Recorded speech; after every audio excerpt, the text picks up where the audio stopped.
Hi friend, ನಾನು ನಿಮ್ಮ ಪ್ರೀತಿಯ ಪ್ರಭುಗೌಡ್ ಬೋನಾಳ್ ಸರ್. ಶ್ರೀಮಾತ ಅಕಾಡೆಮಿಯಿಂದ ಇವತ್ತಿರ್ತಕ್ಕಂಥ ಹೊಸ ಒಂದು ವಿಷಯ ಏನು ಅಂತಂದ್ರೆ, ಮುಂದೆ ಬರುವ 78ನೇ ಸ್ವತಂತ್ರ ದಿನಾಚರಣೆ 78th ಇಂಡಿಪೆಂಡೆನ್ಸ್ ಡೇ, ಇದ್ರ ಕುರಿತು ತಾವೆಲ್ಲ ಸ್ಪೀಚ್ಗಳನ್ನ ಮಾಡಬೇಕು ಅಂತಕ್ಕಂಥ ಆಶೆಯನ್ನು ಹೊಂದಿದ್ರೆ, ಅಥವಾ ವಿದ್ಯಾರ್ಥಿಗಳಿಗೆ ಸ್ಪೀಚ್ಗಳನ್ನ ಬರೆದು ಕೊಡಬೇಕಂತ ಆಶೆಯನ್ನು ಹೊಂದಿದ್ರೆ, ಏನ್ ನಡೀತು ಭಾರತ ಇತಿಹಾಸದಲ್ಲಿ, ಈ ಸ್ವತಂತ್ರ ಅಂತಂದ್ರೆ ಏನು, ಸ್ವಾತಂತ್ರ್ಯ ಹೆಂಗ್ ಬಂತು ನಮ್ಗೆ, ಆ ಹಿನ್ನೆಲೆ ಏನಿತ್ತು, ಸೊ ಅವುಗಳನ್ನು ಕುರಿತು ಇವತ್ತು ಸಂಕ್ಷಿಪ್ತವಾಗಿ ನಾನು ನಿಮ್ಗೆ ಹೇಳ್ತಾ ಇದ್ದೀನಿ. ದಯವಿಟ್ಟು ಈ ವಿಡಿಯೋನ ಎಂಡ್ವರೆಗೆ ನೋಡಿದ್ರೆ ಇಡೀ ಭಾರತದ ಇತಿಹಾಸ ಒಂದೂವರೆ ತಾಸಿನೊಳಗೆ ಇಡೀ ಭಾರತ ಇತಿಹಾಸ ಏನಾಯ್ತು, ಮಾಡರ್ನ್ ಹಿಸ್ಟ್ರಿ ಒಳಗೆ ಬರ್ತಕ್ಕಂಥ ಏನೇನು ಘಟನೆಗಳು ಬಂದು ಭಾರತ ಸ್ವತಂತ್ರವನ್ನು ಪಡೆಯಲಿಕ್ಕೆ ಏನೆಲ್ಲ ಸ್ಟ್ರಗಲ್ಸ್ ಗಳನ್ನ ಮಾಡಿತು, ಅದರಲ್ಲಿ ಸೊ ಮಾಡರೇಟ್ ಸ್ಟ್ರಗಲ್ಸ್ ಏನು, ಮಂದಗಾಮಿಗಳದ, ಅಥವಾ ಸೊ ನೆಕ್ಸ್ಟ್ ಬರ್ತಕ್ಕಂಥ ಎಕ್ಸ್ಟ್ರೀಮಿಸ್ಟ್ ಸ್ಟ್ರಗಲ್ಸ್ ಏನು, ತೀವ್ರವಾದಿಗಳದು ಅಂತ ನೋಡ್ತೀವಿ. ಅದಾದ್ಮೇಲೆ ಸೊ ರೆವಲ್ಯೂಷನರೀಸ್ ಘಟನೆಗಳೇನು, ಅಂದ್ರೆ ಕ್ರಾಂತಿಕಾರಿಗಳ ಭಾಗ ಏನು ಇಲ್ಲಿ ಅಂತಕ್ಕಂಥ ಒಂದು ಕಂಪ್ಲೀಟ್ ಆಗಿರ್ತಕ್ಕಂಥ ಮಾಹಿತಿಯನ್ನ, ಮತ್ತು ಸ್ವತಂತ್ರ ಪಡಿಬೇಕಾದ್ರೆ ಏನೇನ್ ಆಕ್ಟ್ ಗಳು ಬಂದು ನಮ್ಗೆ ಯಾವ್ಯಾವ ರೀತಿಯಲ್ಲಿ ಬ್ರಿಟಿಷರ್ ನಮ್ಮನ್ನ ರೂಲ್ ಮಾಡ್ಕೋತೋದ್ರು, ಸೊ ಕೊನೆಗೆ ಯಾವ ರೀತಿ ಹೋರಾಟ ಮಾಡಿ ನಾವು ಸ್ವತಂತ್ರವನ್ನ ತೆಗೆದುಕೊಂಡು ಅಂತಕ್ಕಂಥದನ್ನ ಇವತ್ತು ಸಂಕ್ಷಿಪ್ತವಾಗಿ ಹೇಳಕ್ಕೆ ನಾನು ಇಷ್ಟಪಡ್ತಾ ಇದ್ದೀನಿ. ಇಂಗ್ಲಿಷರು ಭಾರತ ದೇಶಕ್ಕೆ ಈಸ್ಟ್ ಇಂಡಿಯಾ ಕಂಪನಿ ತಗೊಂಡು ಬಂದಿದ್ದು 1600 ಅಲ್ಲಿ.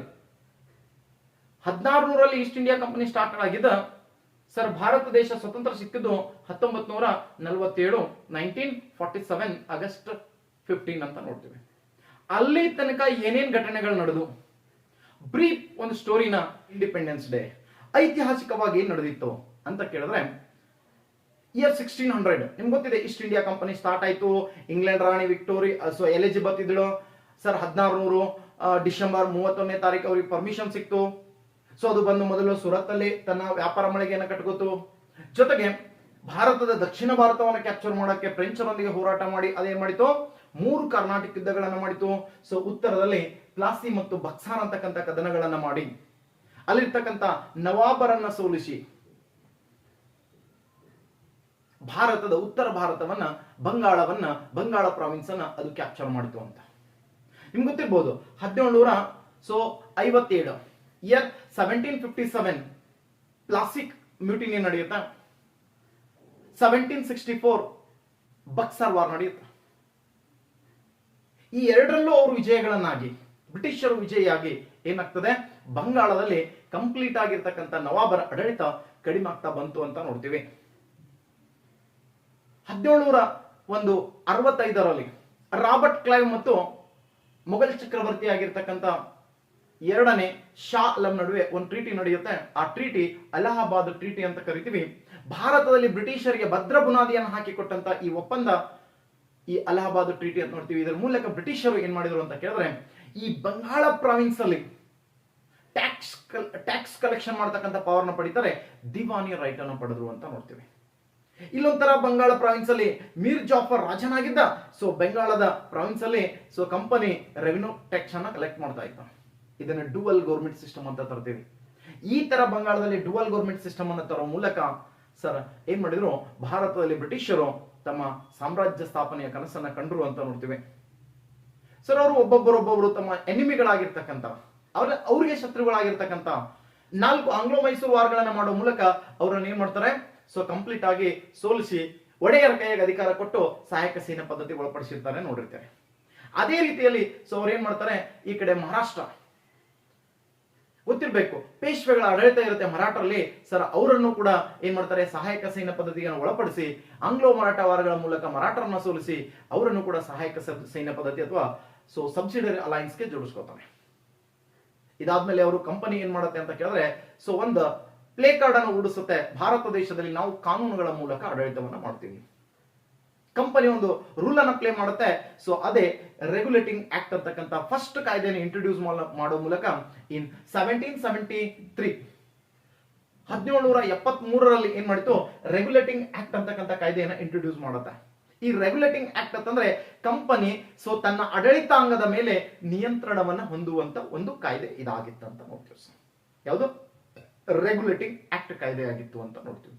ಕಾಯ್ದೆಯಲ್ಲಿ ಅವ್ರು ಏನ್ ಮಾಡ್ತಾರೆ ಅಂತ ಕೇಳಿದ್ರೆ, ಸೊ ಇಡೀ ಬಂಗಾಳವನ್ನ ಏನ್ ಮಾಡ್ತಾರೆ ಅಂದ್ರೆ ಗವರ್ನರ್ ಜನರಲ್ ಆಫ್ ಬೆಂಗಾಲ್ನ ಆಡಳಿತಕ್ಕೆ ಒಳಪಡಿಸ್ತಾರ ಅಂತ ನೋಡ್ತೀವಿ. ಜೊತೆಗೆ ಭಾರತದಲ್ಲಿ ಮುಂಬೈ ಮತ್ತು ಮಡ್ರಾಸ್ನ ಅವರ ಗವರ್ನರ್ಗಿರಿಯನ್ನ ಸೊ ಏನ್ ಮಾಡ್ತಾರೆ, ಸೊ ಇವನ್ ಅಧೀನಕ್ಕೆ ಒಪ್ಪಿಸ್ತಾರೆ ಅಂತ ನೋಡ್ತೀವಿ. ಸೊ ಆವಾಗ ಬಂಗಾಳದ ಗವರ್ನರ್ ಜನರಲ್ ಆಗಿರ್ತಕ್ಕಂಥ ವ್ಯಕ್ತಿ ವಾರನ್ ಹಸ್ಟಿಂಗ್ ಅಂತ ನೋಡ್ತೀವಿ ಸರ್. ಇದು ಸಾಕಷ್ಟು ರಿಫಾರ್ಮ್ಸ್ ಅನ್ನ ತಂತು ಮೊದಲ ಸಂವಿಧಾನದ ಹೆಜ್ಜೆ ಅಥವಾ ಬೇಸ್ ಆಫ್ ಕಾನ್ಸ್ಟಿಟ್ಯೂಷನ್ ಅಂತ ಕರಿತೀವಿ ಈ ಕಾಯ್ದೆಯನ್ನ ಅಂತ ನೋಡ್ತೀವಿ. ಈ ಕಾಯ್ದೆ ಮೂಲಕ ಏನ್ ಮಾಡಿತು ಅಂತ ಕೇಳಿದ್ರೆ, ಸೊ ಮುಂಬೈ ಮತ್ತು ಮಡ್ರಾಸ್ ಗವರ್ನರ್ಗಳನ್ನ ಈ ಬೆಂಗಾಲ್ ಗವರ್ನರ್ ಜನರಲ್ ಅಧೀನಕ್ಕೆ ತಂದುಕೊಟ್ರು.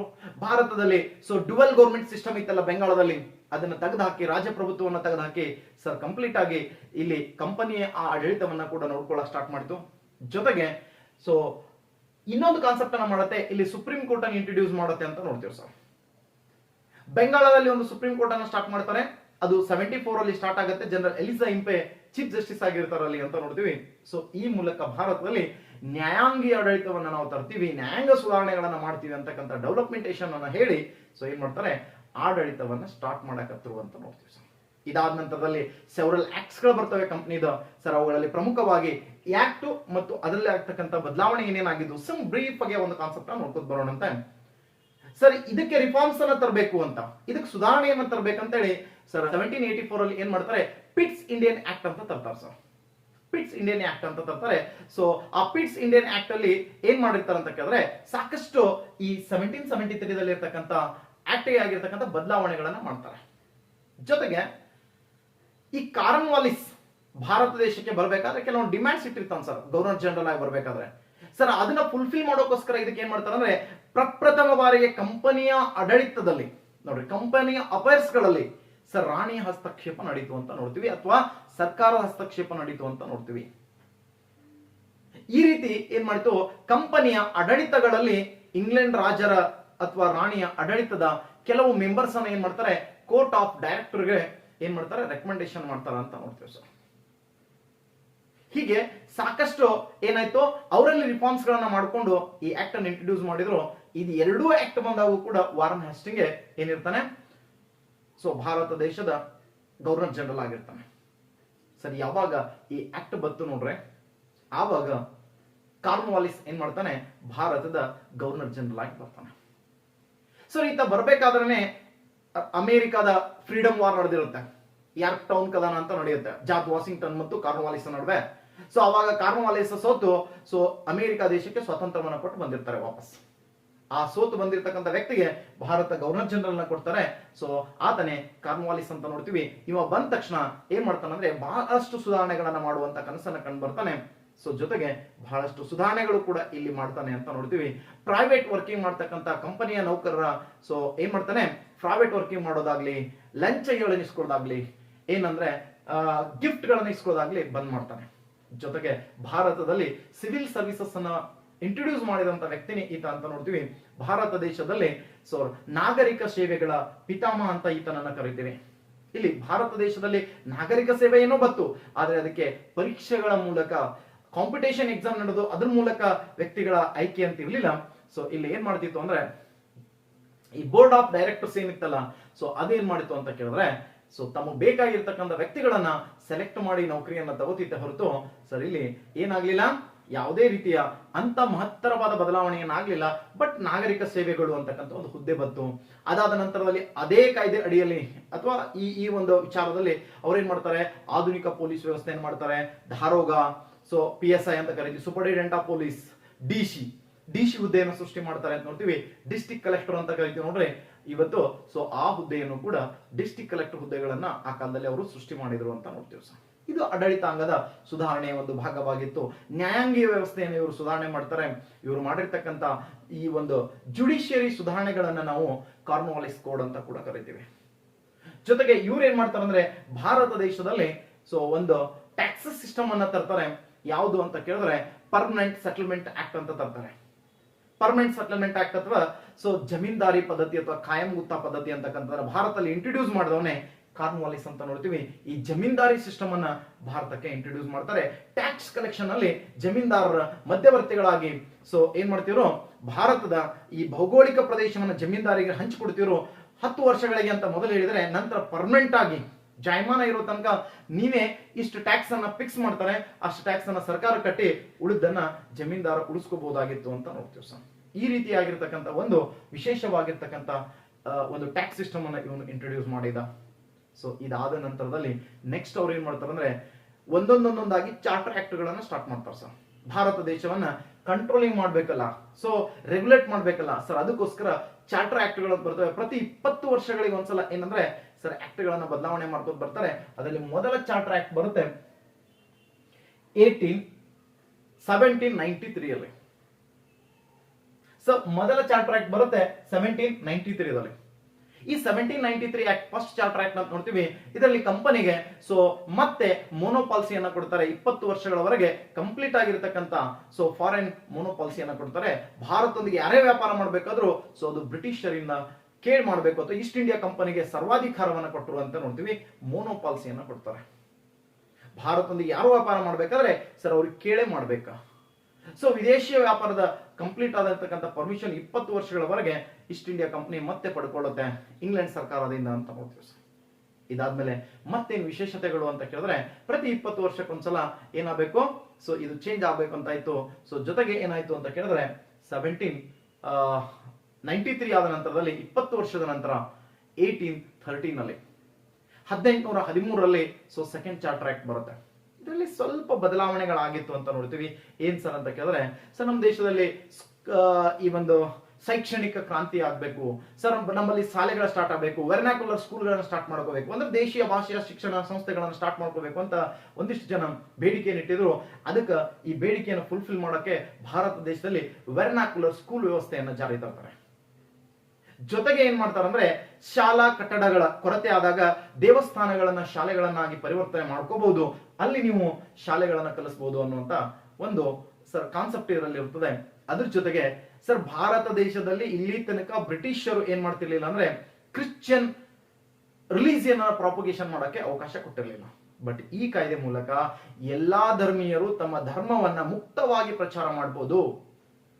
ಧರ್ಮ ಕೇಂದ್ರಗಳನ್ನ, ಚರ್ಚ್ಗಳನ್ನ, ಮಂದಿರಗಳನ್ನ, ಮಸೀದಿಗಳನ್ನ ಕಟ್ಕೋಬಹುದು, ಶಿಕ್ಷಣ ಸಂಸ್ಥೆಗಳನ್ನ ಕಟ್ಕೋಬಹುದು, ಶಿಕ್ಷಣವನ್ನ ನೀಡಬಹುದು ಅನ್ನುವಂತ ಕಾನ್ಸೆಪ್ಟ್ ಅನ್ನ ಹೇಳ್ತಾರೆ. ಜೊತೆಗೆ ಪ್ರತಿ ವರ್ಷ 1 ಲಕ್ಷ ರೂಪಾಯಿಯನ್ನ ನಾವು ಏನ್ ಮಾಡ್ತೀವಿ, ಸೊ ಭಾಷಾ ಶಿಕ್ಷಣಕ್ಕಾಗಿ ಖರ್ಚು ಮಾಡ್ತೀವಿ ಅಂತಕ್ಕಂಥ ದೊಡ್ಡ ಅನೌನ್ಸ್ಮೆಂಟ್ ಅನ್ನ ಸೊ ಈ ಕಾಯ್ದೆ ಕೊಟ್ಟಿತು ಅಂತ ನೋಡ್ತೀವಿ ಸರ್. ಬಟ್ ಆದ್ರೆ ಈ ಕಾಯ್ದೆದಲ್ಲಿ ಸರ್ ಯಾವ ಭಾಷೆಗೆ ಅಂತ ಹೇಳೋದಕ್ಕೆ 20 ವರ್ಷಗಳ ಕಾಲ ನಮ್ಮ ಜನ ಹೊಡೆದಾಡ್ತಾನೆ ಹೋಗ್ಬಿಟ್ರು. ಇಂಗ್ಲಿಷ್ ಭಾಷೆಗಾಗಿ ಖರ್ಚು ಮಾಡ್ರಿ ಅಂತ ಸೊ ಆಂಗ್ಲಿಷ್ ಅಂತಕ್ಕಂಥ ಒಂದು ಬಣ ಹೋರಾಟ ಮಾಡಿದ್ರೆ ಸರ್ ಓರಿಯೆಂಟಲಿಸ್ಟ್ ಅಂತಕ್ಕಂಥ ಒಂದು ಬಣ ಏನ್ ಮಾಡುತ್ತೆ, ಇಲ್ಲ ಅದಕ್ಕೆ ಬೇಡ ನಮ್ಗೆ, ಸೊ ಎದಕ್ಕೆ ಖರ್ಚು ಮಾಡಿ, ಸಂಸ್ಕೃತ ಭಾಷೆಗೆ ಖರ್ಚು ಮಾಡಿ. ನಮ್ದು ಪುರಾತನವಾದ ಒಂದು ಐತಿಹಾಸಿಕ ಭಾಷೆಯಾಗಿತ್ತು ಸಂಸ್ಕೃತ, ನಮ್ಮ ಸಾಹಿತ್ಯ ಭಂಡಾರ ಜಾಸ್ತಿ ಇದೆ, ಅದಕ್ಕೆ ಖರ್ಚು ಮಾಡಿ ಅಂತ 20 ವರ್ಷ ವೃತ್ತ ಹೊಡೆದಾಡ್ಕೋತಾ ಬಂದ್ರು ಸರ್. ಅಂತ ಬದಲಾವಣೆ ಏನು ಇಲ್ಲಿ ಆಗ್ಲಿಲ್ಲ ಅಂತ ನೋಡ್ತೀವಿ. ಬಟ್ ಭಾರತ ತುಂಬೆಲ್ಲ ಚರ್ಚ್ಗಳು ಪ್ರಾರಂಭಗೊಂಡು ಚರ್ಚ್ಗಳಲ್ಲಿ ವಿದ್ಯಾಸಂಸ್ಥೆಗಳನ್ನು ಮಾಡ್ಕೊಂಡ್ರು ಸರ್, ವಿದ್ಯಾ ಕೇಂದ್ರಗಳನ್ನ ಮಾಡ್ಕೊಂಡು ಚರ್ಚ್ಗಳನ್ನ ಕಟ್ಕೊಳ್ಳಕ್ಕೆ ಅಥವಾ ಧರ್ಮ ಪ್ರಚಾರ ಮಾಡಕ್ಕೆ ಅವ್ರಿಗೆ ಒಂದು ಸುವರ್ಣ ಅವಕಾಶವನ್ನು ಮಾಡಿಕೊಟ್ರು ಈ ಕಾಯ್ದೆ ಅಡಿಯಲ್ಲಿ ಅಂತ ನೋಡ್ತೀವಿ ಸರ್. ಇದಾದ ನಂತರ ನೆಕ್ಸ್ಟ್ ಆಕ್ಟ್ ಬರುತ್ತೆ 1833 ಆಕ್ಟ್ ಅಂತ ಬರುತ್ತೆ 1833. ಸರಿ, 1833 ಥರ್ಡ್ ಚಾರ್ಟರ್ ಆಕ್ಟ್ ಏನ್ ಹೇಳುತ್ತೆ ಅಂತ ಕೇಳಿದ್ರೆ, ಈ ಚಾರ್ಟರ್ ಆಕ್ಟ್ ಬಂದಾಗ ಜಗತ್ತಲ್ಲಿ ಅಥವಾ ಅದರಲ್ಲಿ ಐರೋಪಾದಲ್ಲಿ, ಅದರಲ್ಲಿ ಇಂಗ್ಲೆಂಡ್ ಅಲ್ಲಿ ಒಂದು ಕೈಗಾರಿಕಾ ಕ್ರಾಂತಿ ನಡೆದಿತ್ತು ಸರ್. ಇಂಗ್ಲೆಂಡ್ ಕೈಗಾರಿಕಾ ಕ್ರಾಂತಿಯ ತವರು ಅಂತ ಕರೆದ್ರೆ, ತವರು ಮನೆ ಅಂತ ನಾವು ಮ್ಯಾಂಚೆಸ್ಟರ್ ಅನ್ನ ಕರಿತೀವಿ ಸರ್. ಯಾವ್ದನ್ನ? ಮ್ಯಾಂಚೆಸ್ಟರ್ ಅನ್ನ ತವರು ಮನೆ ಅಂತ ಕರಿತೀವಿ. ಯಾಕೆ ಸರ್ ಮ್ಯಾಂಚೆಸ್ಟರ್ ನ ತವರು ಮನೆ ಅಂತ ಕರಿಬೇಕು ಅಂತ ಕೇಳಿದ್ರೆ, ಸರ್ ಮ್ಯಾಂಚೆಸ್ಟರ್ ಅಲ್ಲೇ ಮೊದಲ ಬಾರಿಗೆ ಟೆಕ್ಸ್ಟೈಲ್ಸ್ ಇಂಡಸ್ಟ್ರಿಯಲ್ಲಿ ಒಂದು ರೆವಲ್ಯೂಷನ್ ನಡೀತು. ಅದುವೇ ಇಡೀ ಯುರೋಪ್ ನಲ್ಲಿ ಒಂದು ಕೈಗಾರಿಕಾ ಕ್ರಾಂತಿಗೆ ಕಾರಣ ಆಯ್ತು. ಯಾವಾಗ ಯುರೋಪ್ ಅಲ್ಲಿ ಕೈಗಾರಿಕಾ ಕ್ರಾಂತಿ ನಡೀತಲ್ಲ, ಅವ್ರಿಗೆ ರಾ ಮಟೀರಿಯಲ್ಸ್ ಬೇಕಾಯ್ತು ಸರ್, ಕಚ್ಚಾ ವಸ್ತುಗಳು ಬೇಕಾಯ್ತು. ಯಾವಾಗ ಕಚ್ಚಾ ವಸ್ತುಗಳು ಬೇಕಾಯ್ತು ಆವಾಗ ಭಾರತದ ಕಡೆ ಅವರು ಜಾಸ್ತಿ ಕಣ್ಣು ಹಾಸ್ಲಕತ್ರು ಅಂತ ನೋಡ್ತೀವಿ ಸರ್. ಭಾರತ ದೇಶ ಅವರ ದಾಹಕ್ಕೆ ಕಚ್ಚಾ ವಸ್ತುಗಳನ್ನ ಪೂರೈಕೆ ಮಾಡೋ ರಾಷ್ಟ್ರ ಆಗಿಬಿಡ್ತು. ಅದಕ್ಕೋಸ್ಕರ ಅವರು 1833 ಕಾಯ್ದೆಯಲ್ಲಿ ಒಂದು 2-3 ಮಾರ್ಪಾಡನ್ನ ಮಾಡ್ತಾರೆ. ಸೊ ಒಂದನೇದಾಗಿ ಈ ಒಂದು ಮೋನೋಪಾಲಿಸಿಯನ್ನ ಏನ್ ಮಾಡ್ತಾರೆ, ಕೈ ಬಿಡುವಂತ ವಿಚಾರ ಮಾಡ್ತಾರೆ. 1813 ಆಕ್ಟ್ ಅಲ್ಲಿ ಚೀನಾದೊಂದಿಗೆ ಮಾತ್ರ ಮೋನೋಪಾಲಿಸಿ ಅಂತ ಇಟ್ಕೊಂಡಿರ್ತಾರೆ. ಬಟ್ ಈ ಆಕ್ಟ್ ಅಲ್ಲಿ ಕಂಪ್ಲೀಟ್ ಆಗಿ ಮೋನೋಪಾಲಿಸಿಯನ್ನ ಕ್ಲೋಸ್ ಮಾಡ್ತಾರೆ ಕಂಪ್ನಿಗೆ. ಸರ್ ಯಾರು ಬೇಕಾದ್ರೂ ಸೊ ವ್ಯಾಪಾರ ಮಾಡಿ ಕಂಪ್ನಿಗೆ ಟ್ಯಾಕ್ಸ್ ಕಟ್ಟಿ ಅಷ್ಟೇ. ಜೊತೆಗೆ ನೋಡ್ರಿ ಸರ್, ಇಂಗ್ಲೆಂಡ್ ಮತ್ತು ಇಂಡಿಯಾದ ನಡುವೆ ಫ್ರೀ ಟ್ರೇಡ್ ಅಗ್ರಿಮೆಂಟ್ ಆಗತ್ತೆ. ಮುಕ್ತ ಮುಕ್ತ ವ್ಯಾಪಾರ. ಆ ಕಡೆ ವಸ್ತುಗಳು ಹೋದ್ರೆ ಟ್ಯಾಕ್ಸ್ ಇಲ್ಲ, ಈ ಕಡೆ ವಸ್ತುಗಳು ತಂದ್ರು ಟ್ಯಾಕ್ಸ್ ಇಲ್ಲ. ನಮ್ದು ಗೂಡ್ಸ್ ಆ ಕಡೆ ಹೋಗ್ಬೋದು, ಅವ್ರ ಗೂಡ್ಸ್ ನಮ್ ಕಡೆ ಬರ್ಬೋದು, ಯಾವುದಕ್ಕೂ ಟ್ಯಾಕ್ಸ್ ಇಲ್ಲ ಅಂತಕ್ಕಂಥದ್ದು ಸೊ ಈ ಕಾಯ್ದೆ ಒಂದು ಪ್ರಮುಖ ಅಂಶವಾಗಿತ್ತು. ಯಾಕೆ ಇದನ್ನು ಒತ್ತಿ ಒತ್ತಿ ಹೇಳ್ತಾ ಇದ್ದೀನಿ ಅಂದ್ರೆ ಸರ್, ಇವತ್ತು ಕೂಡ ಇಂಗ್ಲೆಂಡ್ ಮತ್ತು ಸೊ ಭಾರತ ದೇಶ ಫ್ರೀ ಟ್ರೇಡ್ ಅಗ್ರಿಮೆಂಟ್ಗೆ ಸಹಿ ಹಾಕ್ಬೇಕಂತಕ್ಕಂಥ ಕಾನ್ಸೆಪ್ಟ್ ಅಲ್ಲಿ ಅಂತಿಮ ಹಂತಕ್ಕೆ ಬಂದು ನಿಂತಿವೆ. ಅದಕ್ಕೆ ಈ ಕ್ವಶನ್ ನಿಮ್ಗೆ ನಾಳೆ CET ಯಲ್ಲೂ ಕೂಡ ಕೇಳ್ಬೋದು. ಸೊ ಅದಕ್ಕೋಸ್ಕರ ಈ ವಿಡಿಯೋ ಮಾಡ್ಲಕ್ಕ ಉದ್ದೇಶನೇ ಸೊ ಒಂದು ಐತಿಹಾಸಿಕ ಘಟನೆ ಗೊತ್ತಾಗ್ಲಿ ಅಂತ, ಎರಡನೇದು ನಮ್ಮ ವಿದ್ಯಾರ್ಥಿಗಳಿಗೆ CET ಪರೀಕ್ಷೆಗೂ ಕೂಡ ಇದು ಅನುಕೂಲ ಆಗ್ಲಿ, ಬ್ರೀಫ್ ಇತಿಹಾಸವನ್ನ ಗ್ಲಾನ್ಸ್ ಮಾಡ್ದಂಗ ಆಗ್ಲಿ ಅಂತಾನೆ ಈ ವಿಡಿಯೋ ನಾನು ಮಾಡ್ತಾ ಇರೋದು. ಇನ್ನು ನೆಕ್ಸ್ಟ್ ಕಾನ್ಸೆಪ್ಟ್ ಅನ್ನ ನೋಡ್ಕೊಂಡು ಬರೋಣ. 1833 ಆಕ್ಟ್ ಅಲ್ಲಿ ಇನ್ನೊಂದು ಹೇಳಿತ್ತು, ಏನ್ ಸರ್ ಅಂತ ಕೇಳಿದ್ರೆ ಸೊ ಈ ಆಕ್ಟ್ ಅಲ್ಲಿ ಭಾರತ ದೇಶದ ಈ ಬೆಂಗಾಲದ ಗವರ್ನರ್ ಜನರಲ್ ಅನ್ನ, ಸಣ್ಣ ಅನ್ನಿಸ್ತಾರ ಅವರಿಗೆ ಬಂಗಾಳದ ಗವರ್ನರ್ ಜನರಲ್ ಅಂದ್ರೆ, ಅದಕ್ಕೆ ಅವ್ರು ಏನ್ ಮಾಡಿದಾರೆ ಅಂದ್ರೆ ಬಂಗಾಳದ ಗವರ್ನರ್ ಜನರಲ್ ಭಾರತೀಯ ಗವರ್ನರ್ ಜನರಲ್ ಅಂತ ಕರ್ಕೊಂಡ್ರು sir. William Bentinck became first governor general of India ಅಂತ ಕರೀತೀವಿ ಸರ್. ಭಾರತದ ಗವರ್ನರ್ ಜನರಲ್ ಆದ. ಬೆಂಗಾಳದ ಗವರ್ನರ್ ಜನರಲ್ ಕೊನೆಯ ಮತ್ತು ಭಾರತ ಗವರ್ನರ್ ಜನರಲ್ ಫಸ್ಟ್ ಅಂತ ಕೇಳಿದ್ರೆ ಈ ತರನೇ ಹೇಳ್ಬೇಕು. ಸೊ ಒಂದ್ ಸ್ವಲ್ಪ ಟೈಟಲ್ ಬಿಗ್ ಮಾಡ್ಕೊಂಡು ಅವ್ನಿಗೆ ಎಕ್ಸ್ಟ್ರಾ ಪವರ್ ಕೊಡ್ತಾರ ಅಷ್ಟೇ ಅಂತ ನೋಡ್ತೀವಿ. ಬಟ್ ವಿಲಿಯಂ ಬೆಂಟಿಕ್ ಅಂದಾಗ 4 ಘಟನೆ 3 ಘಟನೆ ನಿಮ್ ನೆನಪಿರ್ಬೇಕಾ? ಸೊ ಇವನ ವಿರುದ್ಧ ಮೊದಲ ಬಾರಿಗೆ ಸೈನಿಕ ದಂಗೆ ಆಗಿರುತ್ತೆ. ಅವನು ಮಡ್ರಾಸ್ ಪ್ರಾವಿನ್ಸ್ ಅಲ್ಲಿ ವರ್ಕ್ ಮಾಡ್ಬೇಕಾದಾಗ ಅವನ ವಿರುದ್ಧ ಸೈನಿಕ ದಂಗೆ ಆಗಿರುತ್ತೆ, ವೆಲ್ಲೂರು ದಂಗೆ ಅಂತ ಆಗಿರುತ್ತೆ ಸರ್. ವೆಲ್ಲೂರು ಭಾರತೀಯ ಸೈನಿಕರ ಸರ್ ಹೋರಾಟ ಮಾಡಿರ್ತಾರೆ. ಇವ ಸಂಕೇತಗಳ ನಾಮ ಹಚ್ಕೊಳ್ಳೋದು ಅವು ಇವು ಬ್ಯಾಡ್ ಅಂದಾಗ ಇವನ ವಿರುದ್ಧ ಹೋರಾಟ ಮಾಡಿರ್ತಾರೆ ಸರ್. ಇನ್ನೊಂದು ಕಾನ್ಸೆಪ್ಟ್ ಅವನ ಬಗ್ಗೆ ಗೊತ್ತಿರ್ಬೇಕಂದ್ರೆ ಭಾರತ ದೇಶದಲ್ಲಿ ಸತಿ ಸಿಸ್ಟಮ್ ಅನ್ನ ತೆಗೆದು ಹಾಕಿದ ವ್ಯಕ್ತಿ ಆತ ಅಂತ ನೋಡ್ತೀವಿ ಸರ್. ಸರ್ ಹೆಣ್ಮಕ್ಳ ಮೇಲೆ ನಮ್ಮ ದೇಶದಲ್ಲಿ ಸಾಕಷ್ಟು ಅತ್ಯಾಚಾರಗಳು ನಡೀತಿತ್ತು, ದೇವರ ಹೆಸರ ಮೇಲೆ ಅಥವಾ ಬೇರೆ ಬೇರೆ ಕಾಲ್ಪನಿಕವಾಗಿ ಅಂತ ನೋಡ್ತೀವಿ. ಕಪೋಕಲ್ಪಿತ ಒಂದು ಆಲೋಚನೆಗಳಿತ್ತು ನಮ್ಮಲ್ಲಿ ಅಂತ ನೋಡ್ತೀವಿ ಸರ್. ಏನಂತಂದ್ರೆ ಸತಿ ಪದ್ಧತಿ ಅಂತಿತ್ತು, ಗಂಡ ಸತ್ತಾಗ ಅವನ ಚಿತಿಯಲ್ಲಿ ಹಾರಿ ಸಾಯುವಂತ ಪದ್ಧತಿ. ಜೋಹಾರ್ ಪದ್ಧತಿ, ಯುದ್ಧಗಳಲ್ಲಿ ಸಾಮೂಹಿಕವಾಗಿ ಗಂಡಂದಿರ ಕಳ್ಕೊಂಡವ್ರು ಎಲ್ಲಷ್ಟು ಮಂದಿ ಒಂದ್ ಬೆಂಕಿಯಲ್ಲಿ ಹಾರಿ ಸಾಯುವಂತ ಪದ್ಧತಿ ಇತ್ತು ಸರ್. ಹೆಣ್ಣು ಶಿಶು ಹತ್ಯೆ ಅಂತ ಕೊಡ್ತೀವ್ರು, ಹೆಣ್ಮಕ್ಳನ್ನ ಬಲಿ ಕೊಟ್ರೆ ಮನೆ ಒಳ್ಳೇದಾಗತ್ತೆ ಅಂತ, ಅಥವಾ ಸರ್ ಶಿಶು ಹತ್ಯೆಗಳು ಅಂತಕ್ಕಂಥ ಒಂದು ಆಲೋಚನೆಗಳಿತ್ತು. ಇವೆಲ್ಲವನ್ನ ಅಬಾಲಿಷ್ ಮಾಡುತ್ತೆ ಈ ಆಕ್ಟ್ ಅಂತ ನೋಡ್ತೀವಿ ಸರ್. ಸರ್ ಇದಕ್ಕೆ ಪ್ರೇರಣೆ ಆದವ್ರು ಯಾರು, ಇದನ್ನ ತೊಂಬರಿ ಅಂತ ಹೇಳಿದವ್ರು ಯಾರು ಇವನ್ಗೆ ಅಂತ ಕೇಳಿದ್ರೆ ಸರ್ ನಿಮ್ಗೆ ಗೊತ್ತಿರಲಿ, ರಾಮ್ ಮೋಹನ್ ರಾಯ್ ಅಂತ ನೋಡ್ತೀವಿ ಸರ್. ಯಾರ? ರಾಜ ರಾಮ್ ಮೋಹನ್ ರಾಯ್ ಅವರು ಇದಕ್ಕೆ ಪ್ರೇರಣೆಯನ್ನು ನೀಡಿರ್ತಾರೆ ಅಂತ ನೋಡ್ತೀವಿ ಸರ್. ಜೊತೆಗೆ ಈ ಆಕ್ಟ್ ಅಲ್ಲಿ ಇನ್ನೊಂದು ನಿಮ್ಗೆ ಗೊತ್ತಿರಬೇಕು, 1833 ಆಕ್ಟ್ ಅಲ್ಲಿ ಭಾರತ ದೇಶದ ಇಲ್ಲಿ ತನಕ ಇರ್ತಕ್ಕಂಥ ರಾಜಮನೆ ತಂದವ್ರಿಗೆ ಏನು ಬ್ರಿಟಿಷರು ಸೊ ಒಂದು ಟೈಟಲ್ ಇತ್ತು, ಆ ಟೈಟಲ್ಗೆ ಅವರು ಇಂತಿಷ್ಟು ಕಪ್ಪು ಕಾಣಿಕೆ ಅಂತ ಕೊಡ್ತಾ ಇದ್ದಾರೆ ಸರ್, ದೇಣಿಗೆ ಅಂತ ಅಥವಾ ಪೆನ್ಷನ್ ಅಂತ ಹಿಂಗ್ ಕೊಡ್ತಾ ಇದ್ರು. ಮೊಘಲ್ ಚಕ್ರವರ್ತಿಗೆ ಸೊ ಜೊತೆಗೆ ಈ ಕಡೆ ಪೇಶ್ವೆಗಳಿಗೆ ರಿಟೈರ್ಮೆಂಟ್ ಪೇಮೆಂಟ್ ಅಥವಾ ಪೆನ್ಷನ್ ಅಂತ ಕೊಡ್ತಾ ಇದ್ರು, ಪಿಂಚಣಿ ಅಂತ ಕೊಡ್ತಾ ಇದ್ರು. ಬಟ್ ಈ ಕಾಯ್ದೆ ಮೂಲಕ ಏನ್ ಮಾಡ್ತಾರೆ, ನಾವು ಟೈಟಲ್ ಅಬಲಿಷ್ ಮಾಡ್ತಾ ಇದೀವಿ, ನಾವು ಟ್ಯಾಕ್ಸ್ ಪೆನ್ಷನ್ ಕೊಡಲ್ಲ ಅಂತ ತಡೆ ಹಿಡಿತಾರೆ. ಯಾವಾಗ ಈ ರೀತಿ ಹೇಳ್ತಾರೋ, ಮೊಘಲ್ ಚಕ್ರವರ್ತಿ ಆಗಿರ್ತಕ್ಕಂಥ 2ನೇ ಅಕ್ಬರ್ ಏನ್ ಮಾಡ್ತಾರೆ, ರಾಮ್ ಮೋಹನ್ ರಾಯ್ ಹತ್ರ ಬಂದು ಈ ರಿಕ್ವೆಸ್ಟ್ ಅನ್ನ ಕೊಡ್ತಾರೆ, ನಮ್ಗೆ ಈ ರೀತಿ ಆಗಿದೆ ಅನ್ಯಾಯ ಅಂತ. ಬಟ್ ಅವರು ಇಂಗ್ಲೆಂಡ್ ಪಾರ್ಲಿಮೆಂಟ್ ಹೋಗಿ ಮಾತನಾಡಿ ಸರ್ ಇವ್ರಿಗೆ ಪೆನ್ಷನ್ ಅನ್ನು ತರಿಸ್ಕೊಡ್ತಾರೆ ಅಂತ ನೋಡ್ತೀವಿ. ಅವಾಗ ಖುಷಿಯಾದಂತ 2ನೇ ಅಕ್ಬರ್ ಈತನಿಗೆ ರಾಜ ಅಂತ ಟೈಟಲ್ ಕೊಡ್ತಾನೆ. ಅಂದಿನಿಂದ ರಾಮ್ ಮೋಹನ್ ರಾಯ್ ರವರು ರಾಜ ರಾಮ್ ಮೋಹನ್ ರಾಯ್ ಆದರು ಅಂತ ನೋಡ್ತೀವಿ ಸರ್. ಸರ್ ಇದಾದ್ಮೇಲೆ ಇನ್ನೊಂದು ಇಂಪಾರ್ಟೆಂಟ್ ಆಗಿರ್ತಕ್ಕಂಥ ಕಾನ್ಸೆಪ್ಟ್ ನಿಮ್ಗೆ ಗೊತ್ತಿರಬೇಕು. ಅವ್ರು ವಾಪಸ್ ಬರಬೇಕು ಅಂತ ಬ್ರಿಸ್ಟಲ್ ನಗರಕ್ಕೆ ಬಂದಿರ್ತಾರೆ, ಇಂಗ್ಲೆಂಡ್ ನಿಂದ ವಾಪಸ್ ಬರಬೇಕಾದ ಬ್ರಿಸ್ಟಲ್ ನಗರಕ್ಕೆ ಬಂದಿರ್ತಾರೆ ಸರ್. ಅಲ್ಲೇ ಅವರು ಹಸು ನಿಗ್ತಾರೆ ಅಂತ ನೋಡ್ತೀವಿ. ಅವ್ರಿಗೆ ಆರಾಮ್ ತಪ್ಪುತ್ತೆ ಸರ್, ಅಲ್ಲೇ ರೆಸ್ಟ್ ಮಾಡ್ಬೇಕಂತಾರೆ. ಬಟ್ ಅಲ್ಲೇ ಚಿರ ಉಸಿರನ್ನ ಬಿಡ್ತಾರೆ. ಯಾವಾಗ ಅವ್ರು ಅಲ್ಲೇ ಸಾಯ್ತಾರೋ ಅವ್ರಿಗೆ ಅಲ್ಲೇ ಸಮಾಧಿ ಮಾಡಲಾಗಿದೆ. ಯಾವೊಬ್ಬ ಮಹಾನ್ ವ್ಯಕ್ತಿಯ ಸಮಾಧಿಯು ಇಂಗ್ಲೆಂಡಿನ ಬ್ರಿಸ್ಟಲ್ ನಗರದಲ್ಲಿ ಇದೆ ಅಂತ ಒಂದು ಕ್ವಶನ್ ಕೇಳ್ತಾರೆ. ಯಾರ ಹೆಸರು ಹೇಳ್ಬೇಕು ಅಂತ ಕೇಳಿದ್ರೆ ಸರ್ ರಾಜ ರಾಮ್ ಮೋಹನ್ ರಾಯ್, ಮಹಾನ್ ತ್ಯಾಗಿ ಸರ್ ಆತ. ನಿಮ್ಗೆ ಗೊತ್ತಿರಲಿ, ಭಾರತ ದೇಶದಲ್ಲಿ ಸರ್ ಭಾರತೀಯರಿಗೆ ಐಡಿಯಾಲಜಿಕಲ್ ಕಾನ್ಸೆಪ್ಟ್ ಅನ್ನ ಕೊಟ್ಟು ಹೋದಂತ ವ್ಯಕ್ತಿ ಆತನಾಗಿದ್ದ ಅಂತ ನೋಡ್ತೀವಿ ಸರ್. ಇದಾದ್ಮೇಲೆ ನೆಕ್ಸ್ಟ್ ಕಾನ್ಸೆಪ್ಟ್ ಬರುತ್ತೆ 1853 ಆಕ್ಟ್ ಅಂತ ನೋಡ್ತೀವಿ ಸರ್.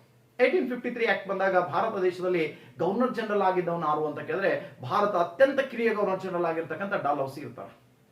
ಸರಿ, ಡಾಲ್ಹೌಸಿ ಇದ್ದಾಗ ಏನಾಯ್ತು ಭಾರತದಲ್ಲಿ ನಿಮ್ಗೆ ಗೊತ್ತಿರಲಿ, ಒಂದಿಷ್ಟು ಕಾನ್ಸೆಪ್ಟ್ ಗಳನ್ನ ಹೇಳ್ಕೊತ ಬರ್ತೀನಿ ಸರ್. ಡಾಲ್ಹೌಸಿ ಅಂತಂದಾಗ ತಕ್ಷಣ ನಮ್ಗೆ ಗೊತ್ತಿರೋದು ಸರ್ ಈ ತಂದಿರ್ತಕ್ಕಂಥ ಒಂದು ಪಾಲಿಸಿ ಯಾವುದು, ಡಾಕ್ಟ್ರಿನ್ ಆಫ್ ಲ್ಯಾಬ್ಸ್, ದತ್ತು ಮಕ್ಕಳಿಗೆ ಹಕ್ಕಿಲ್ಲ.